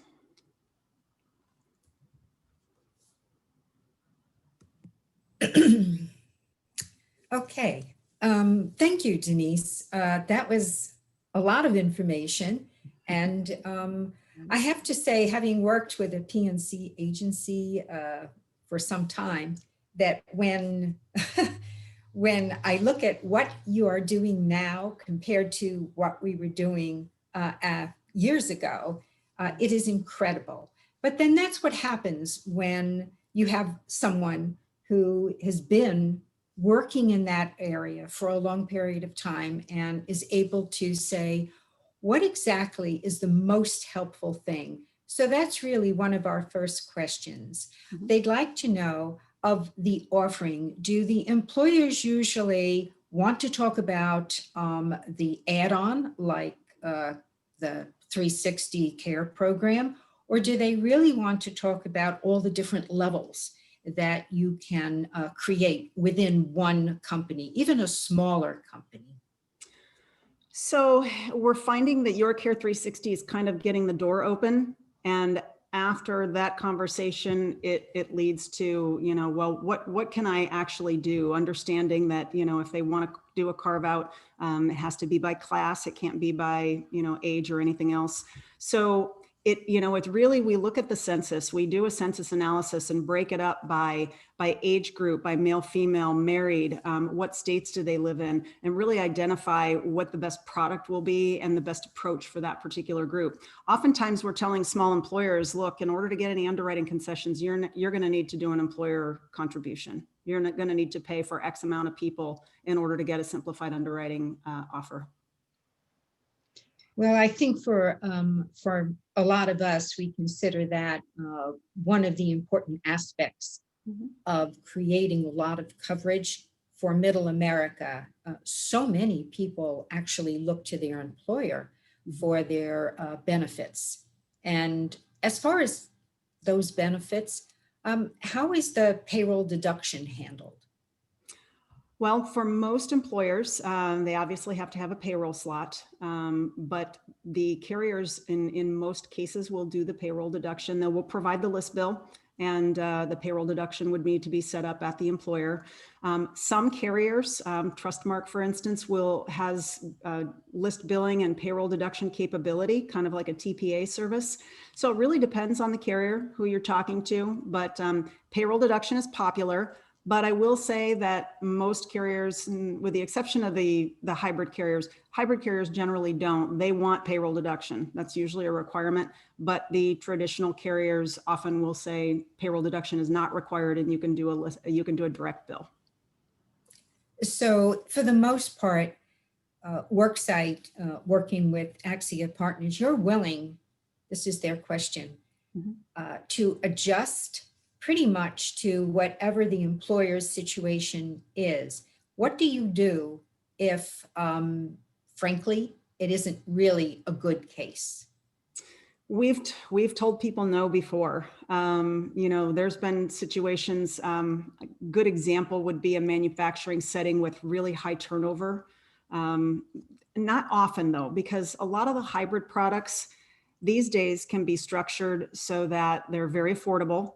Oftentimes people in settings where, like a retail setting, for instance, we see really good success in retail with the hybrid products. Surprising, because I know, Carol, from having been in the traditional world for a while, traditional long-term care in a retail clothing store, we would walk away all day long. But the hybrid products tend to be very popular. So it really depends. And again, we'd look at the census and make recommendations. And sometimes an employer will say, gosh, I want to carve out these 5-10 key people, and then we can offer a hybrid option to everyone else. So 5-10 for traditional and hybrid for everyone else. So we've done both. Oh, that's interesting. So you can actually mix and match. You have to be careful because, nobody wants to take on the undue risk. No insurance carrier wants all the bad health. So we have to be careful. There has to be a large enough population in order to spread that risk. We'd like to know, let me see what it says. How small a case can you use for worksite long-term care enrollments? So it depends on the carrier. LifeSecure still does traditional long-term care, and I believe they will go down to 10 lives employer paid. But if it's 10 lives, there have to be 10 applications. 10 employees would have to participate. So I think that's the lowest you'll see out there today. Most of the other carriers are looking for larger groups to spread their risk. Well, it certainly has been wonderful. You are so knowledgeable, Denise, and so willing to share the information. I am sure that all of the people who have joined us for this join with me in thanking you so much for a tremendous amount of information, which is, really shows you that if we are going to grow the market, we're going to have to really have someone who can say, this is what you can do in this case. This is perhaps not ideal. So just having that knowledge and that experience, we really appreciate it that you shared it with us today. Thank you, Carol. Welcome. Okay, we are going to take another short break, and then we will be coming back. I think most of us have at some time or another either seen or heard a life Happens video or clip. So we're going to be joined in a few minutes and listen to how they are moving into the long-term care area to help us start conversations. Thanks.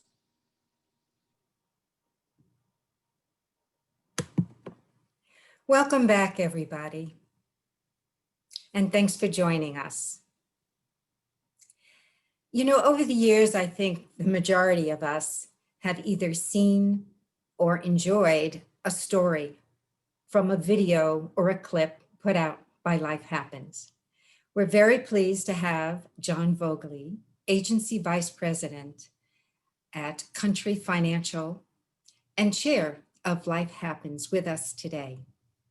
And he's going to talk about expanding the role that Life Happens is playing in helping to open conversation on tough topics such as long-term care. Thanks for joining us, John.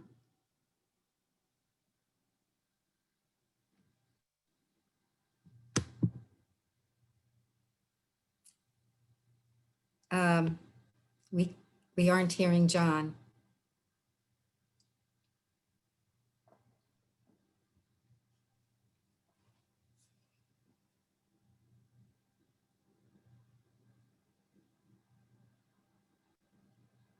John, I think you might need to select the microphone that you're using.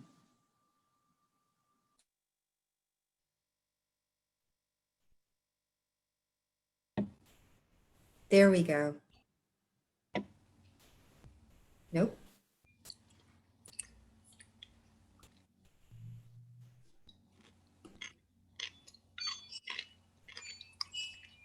Okay, John, I think we're hearing you now.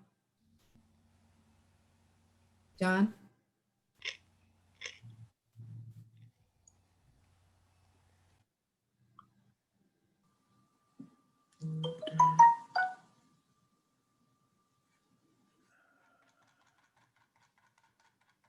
Sorry for the delay. We'll be with you in just a moment.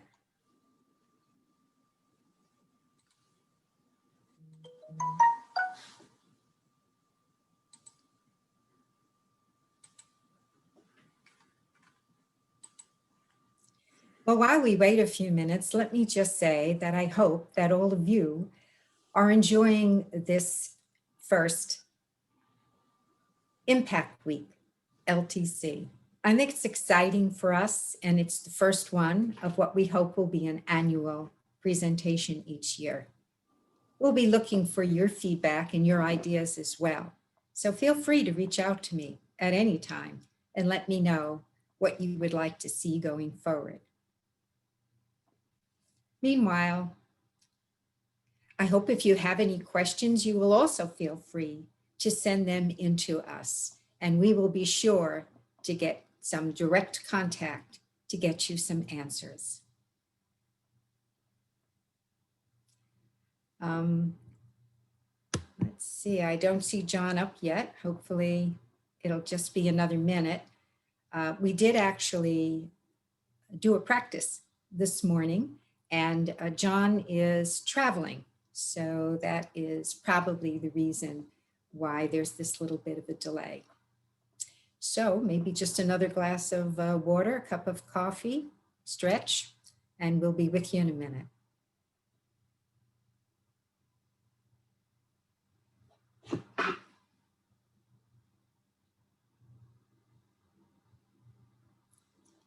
Let's see if we can find John. And I know that we all want to see this session because John has some videos that he's hoping to allow us to view as well. So give me a minute. Let me see if I can figure out what's happening here.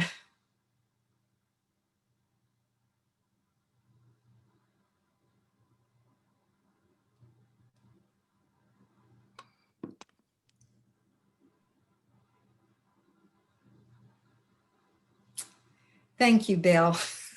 I would agree. We have all been there in this new world of technology. And even though you expect it to work and you practice and everything is fine, what a surprise when it just doesn't. at the moment that you want it to. So, Carol, Yes. Faze has said that she could start the presentation for John if we want to make her a presenter, and I can share the slides for Faisa. oh, okay. Let me see. Andy, can you please make Faisa in control here? I'm not seeing her name listed here. Okay, Nate. We're letting all of our attendees in on what it takes to get this session going, and I hope that you will be a little patient. Faisal, you should have co-host control now. Okay, sounds like we're ready.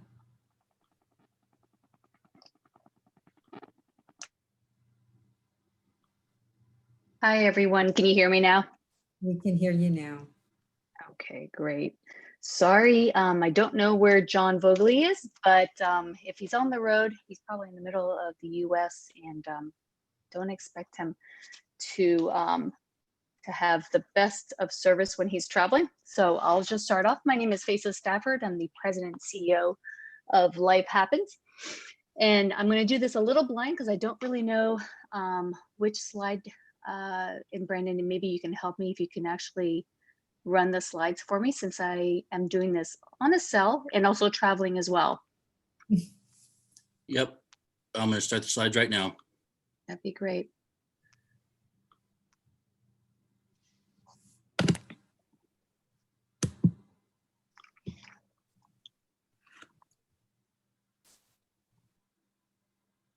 We good with the Wonderful. slides? Okay. Yep. Thank you. So for those of you familiar with Life Happens, you know that we are a nonprofit. We've been around for over 25 years now, and we're focused on educating consumers about the value of life insurance, disability, annuities, and long-term care. And for those of you that have seen us over these 25 years, you know that long-term care has been part of what we've been sharing and educating folks about since the very beginning. So we do a lot of our education through storytelling, and especially during the month of November, which is Long-Term Care Insurance Awareness Month, we've been promoting the use of all of our consumer education tools so that you have the educational resources to reach out to your prospects and clients and educate them about the valuable product that you are selling.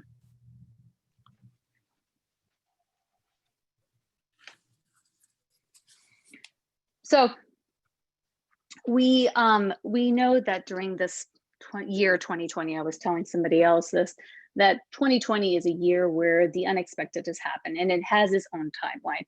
So things are changing. We know that consumers are at home, they're not face-to-face meeting.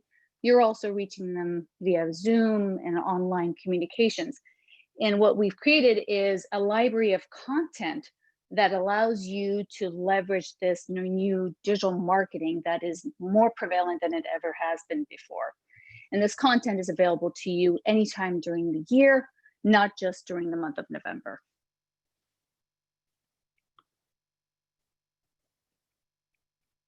What we've also done is we've worked with celebrities. So if you are familiar with Life Insurance Awareness Month, you know that we hire celebrities to be the face of our campaigns. And this past September, we brought back our 2019 celebrity spokesperson, Brooke Shields, to be the face of the Life Insurance Awareness Month campaign. So Life Happens uses a library of content that resonates with consumers, all available to NAIFA members through a platform called Life Happens Pro. And this content runs a gamut from the life insurance side, DI, annuities, and long-term care. This content is evergreen. There's no mention of a month. So even if this month is Long-Term Care Insurance Awareness Month, we promote this year-round. For us, every month is a time for us to be reaching out to consumers with a message of financial literacy and financial education. So we make this available to you to use at any time. But we also time all of our newest resources to launch before those specific campaign months.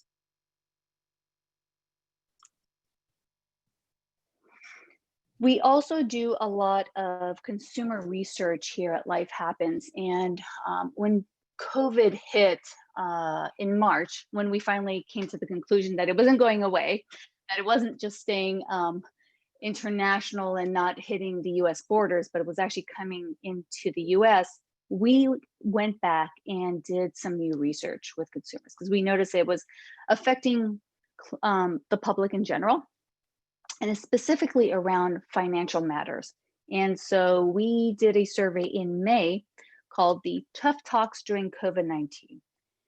And that survey found that 2/3 of folks were noticing that the pandemic was a financial wake-up call for them, where they were reevaluating their finances, having those discussions about, their mortality, their risk to falling ill, their loved ones' risk to falling ill. And these conversations started taking place when it wasn't happening in 2019 and before. So these new conversations are bringing up the topic of not only the need for life insurance, but also long-term care and disability insurance needs, and what happens when you get ill. We're preparing during this time of doing our surveys, we were also preparing our members and agent partners so that they were better able to take this information from our consumer research and reach consumers with a message that would provide them with some certainty. And selling life insurance, selling long-term care during this time. I was listening to the previous speaker, even simplified underwriting, making that more accessible to clients. That has been a great way for consumers to get protected during this time. So we've been kind of changing the messaging and focusing on the fact that consumers are much more open to having these discussions about financial matters, and they're looking for the expert to help them along this process, and helping you also touch on those key points of conversations that are taking place in households throughout America.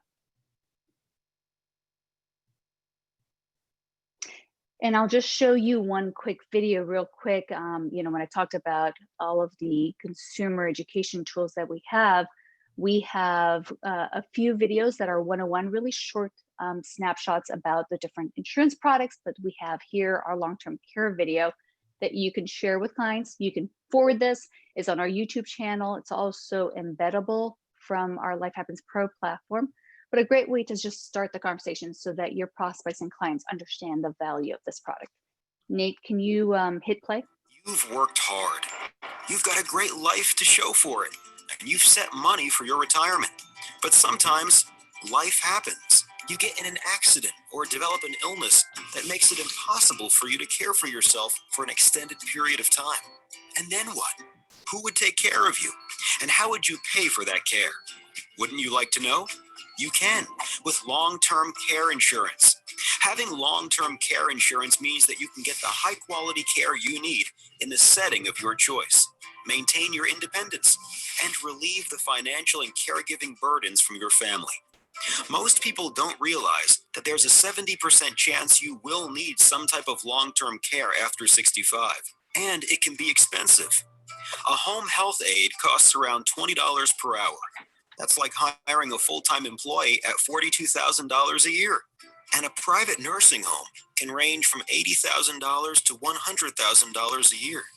Unfortunately, many people think their health insurance or a government program will pay for that. But for the most part, that's just not true. Health insurance typically just pays for doctor and hospital bills. Medicare only covers short-term skilled nursing home care, and Medicaid only pays for your care if your assets are very limited. That means you'll most likely be paying for care from your savings or retirement fund, and that can go fast. Avoid this with long-term care insurance, which can help protect your retirement nest egg. And don't put it off. A good time to purchase long-term care insurance is when you're in your 40s or 50s, when premiums are affordable and your health is good. You may be able to buy long-term care insurance through your employer, an association or membership group. Or because everyone's needs are different, you can sit down with an agent to ensure you get a plan that works best for your needs and budget.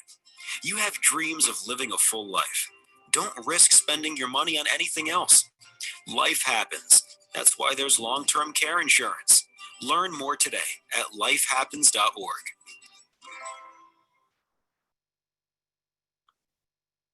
Thank you. So Nate will put in the chat box. He'll put that URL for that YouTube video, so all of you can have that. And you can share it with your clients' prospects. You can even embed it in your site. It's a great one quick minute of information just to make sure that the conversation is started. And in a way, what we look at it as, it's softening the shores for your conversations. So when you're talking to a prospect, they understand the basic of that insurance, but then you can make it work for their financial situation. Another part of our continuing research projects is, of course, the very big gorilla in the room, the 2020 Insurance Barometer study that we do every year in partnership with LIMRA. It is, oh, give me 2 seconds. Let me see if I just got word that John Vogley is back on. And John, if you are on and would like to take the rest of the slides, I will let you start coming on and maybe unmuting yourself. And in the meantime, while you do that, I'll take a question real quick because I see a Lawrence Kuhn has put their hand up. Is there a question for us?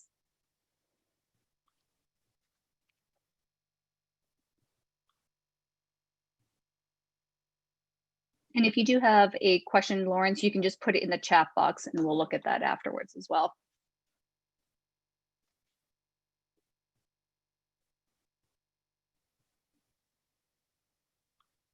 Great. John, are you on? Phasia, I am not seeing him.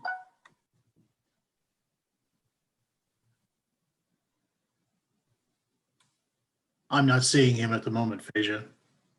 Oh, okay. I'm Camera is sorry. on, but he's not showing up, so please continue. Okay, no problem. Okay. And Nate, if you could just fix the slides again, please.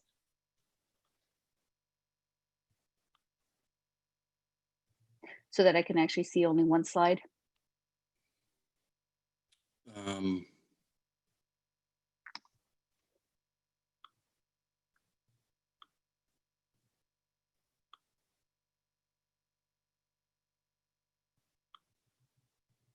Thank you.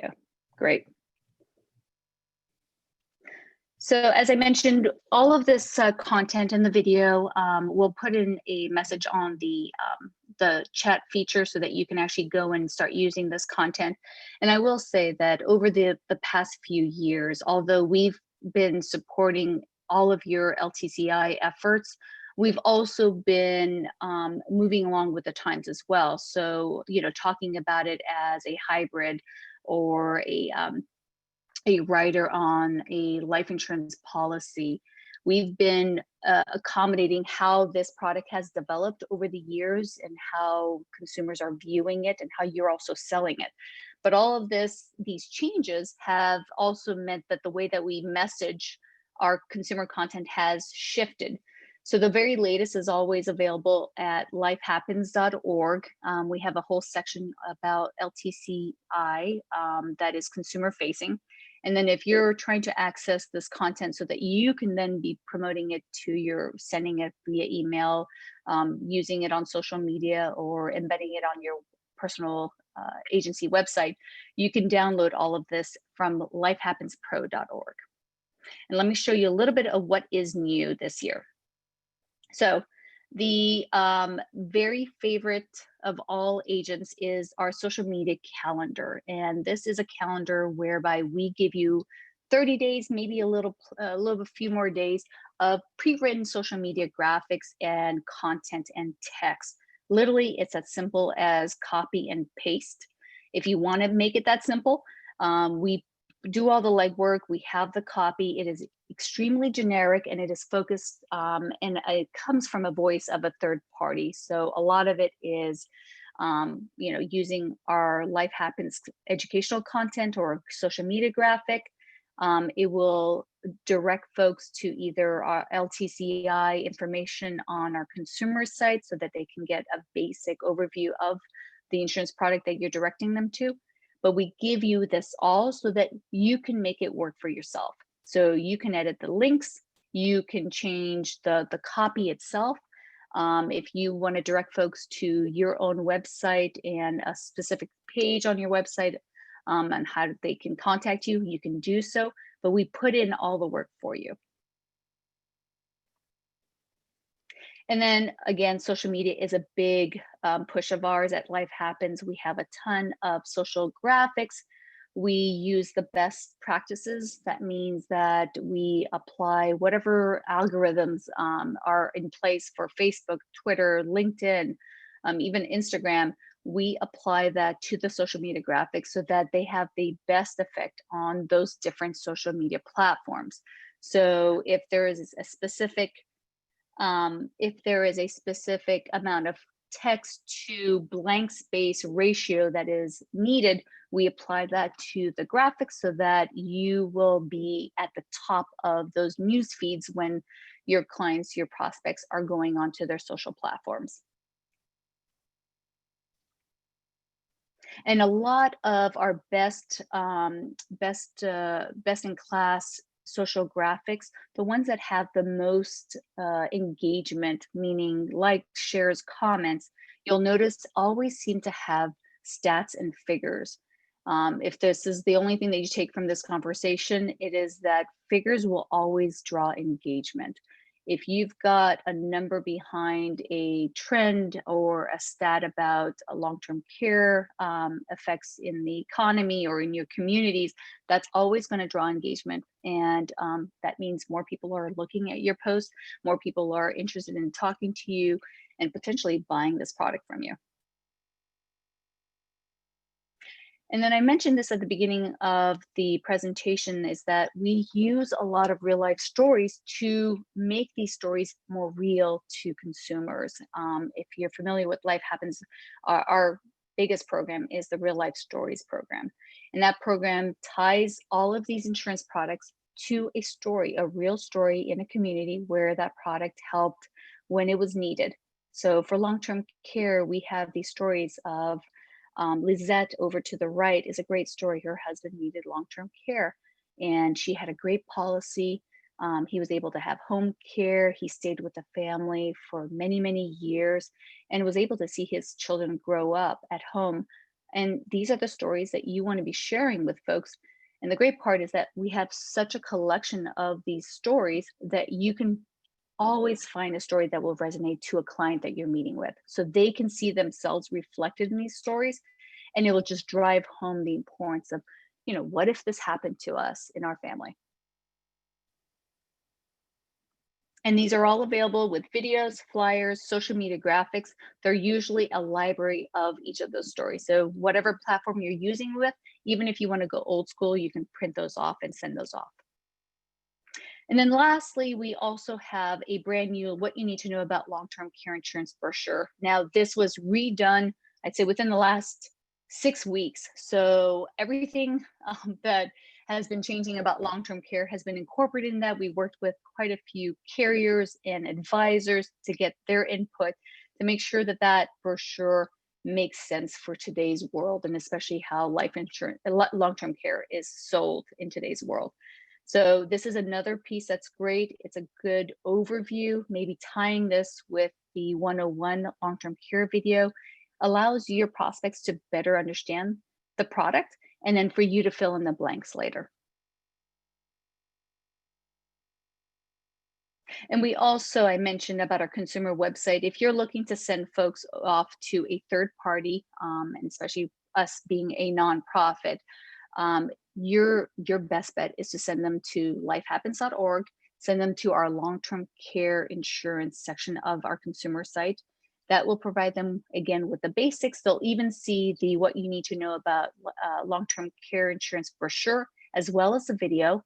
And then from there, you can have that discussion once they're better educated about what their specific needs are as in terms of long-term care.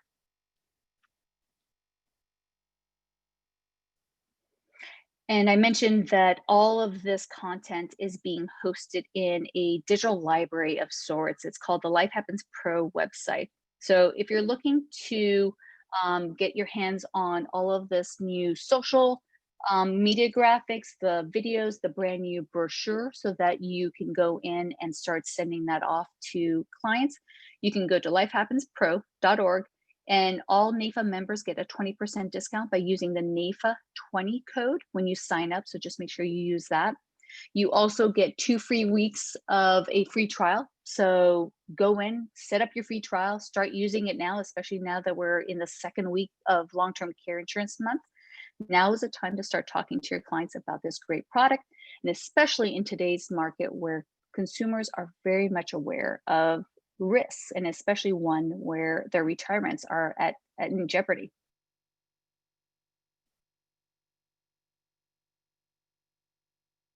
Great. Nate, are there any other slides after this?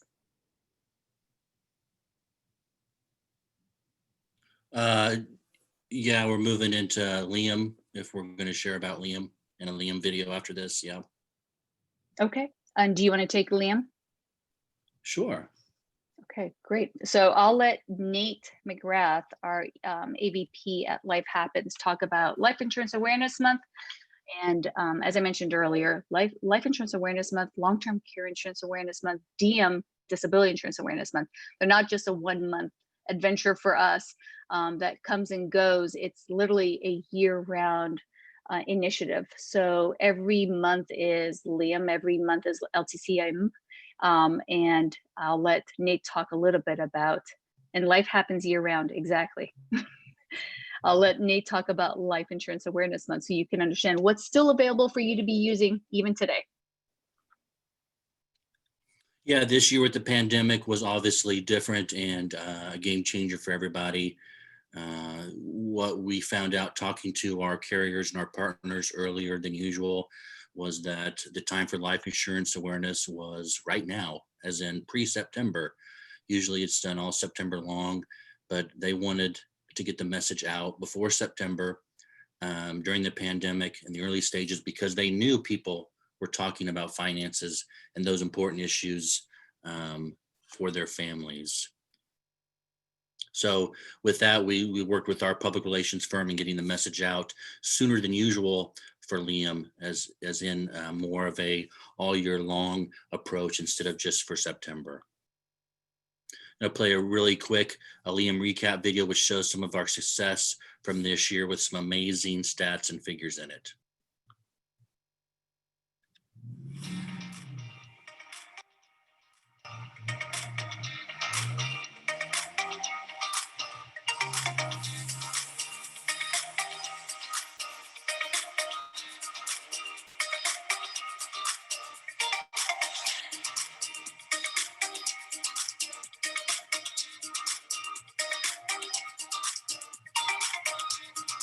September is Life Insurance Awareness Month, which strives to show that life insurance is an integral part of a family's financial planning. As part of this initiative, Brooke has teamed up with Life Happens, a national nonprofit committed to educating consumers on life insurance. I've always called life insurance financial fitness because it's the concept of let's really not make excuses.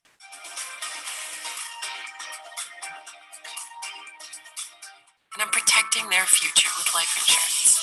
I want them to be okay if something ever happened to me. Protecting my family financially means everything. That's why I have life insurance. It's affordable and a smart thing to do for your family.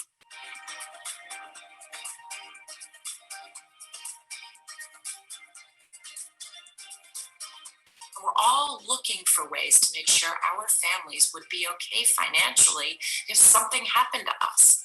That's what life insurance is for.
All righty. I got a message from John Vogel. Said he's muted on the NAFA end if someone wants to check into that real quick.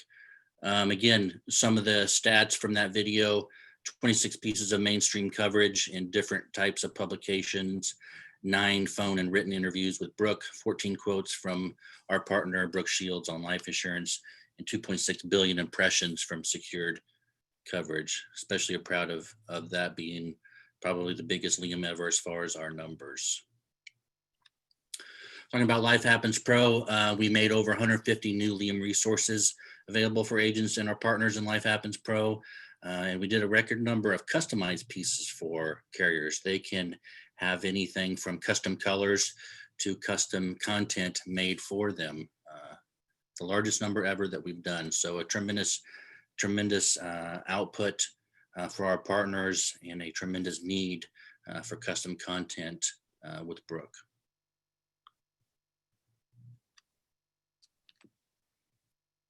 On the Life Happens side, we're going to continue to innovate. It's an ongoing process to make our content better and better each year.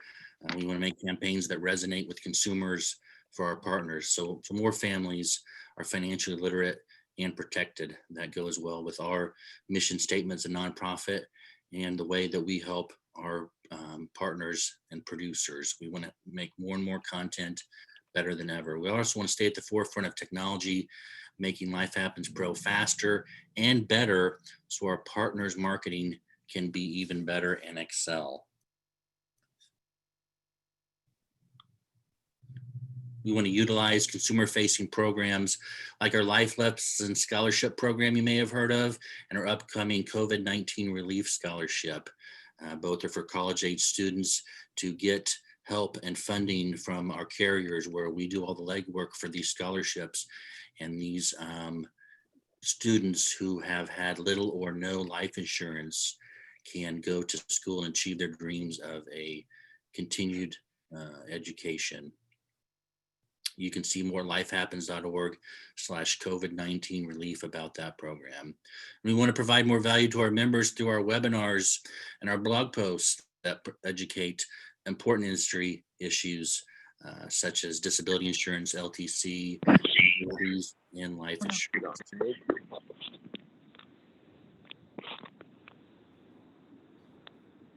Are you on, John? Well, I dialed in, so looks like you're about ready to wrap it up. You could probably help with the Q&A here, John. So we just want to stress the importance of being halfway through LTCI month. Keep going, aim towards the finish line, take advantage of everything that Life Happens produces, and take advantage of those LTC resources. So check out lifehappens.org and lifehappenspro.org. Great. Well, I would like to just wrap it up with a few things. Unfortunately, my computer didn't work, but as you see, we have a very talented team at Life Happens, and Faiza and Nate do an amazing job.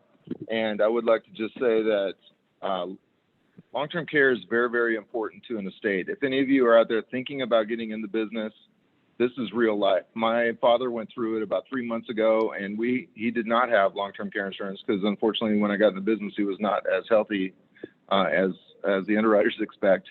But what I will tell you, it is real life. It comes into play. We had to literally sit down as a family and decide, how long can we keep him in the home?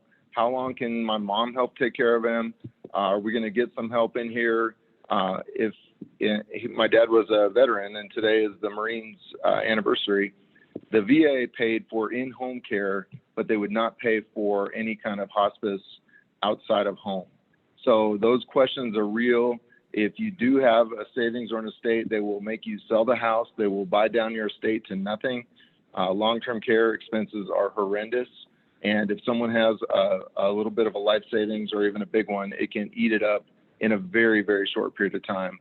So the best way to protect you, your family, your clients' families is to have long-term care in place. And hopefully you will not have to go through some of the same discussions and hard conversations that our family had to have. So Life Happens has tremendous resources. They absolutely have a great library from you to pick from, whether you want to use the videos, whether you want to use the content, you can customize it, you can use it off the shelf.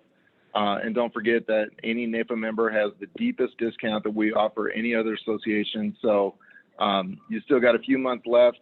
Make your clients aware of their options, and good luck in the long-term care market. They need you now more than they ever will. So great job, Faiza. Thank you, Carol. Thank you, Nate, for your help, and looking forward to all of your success.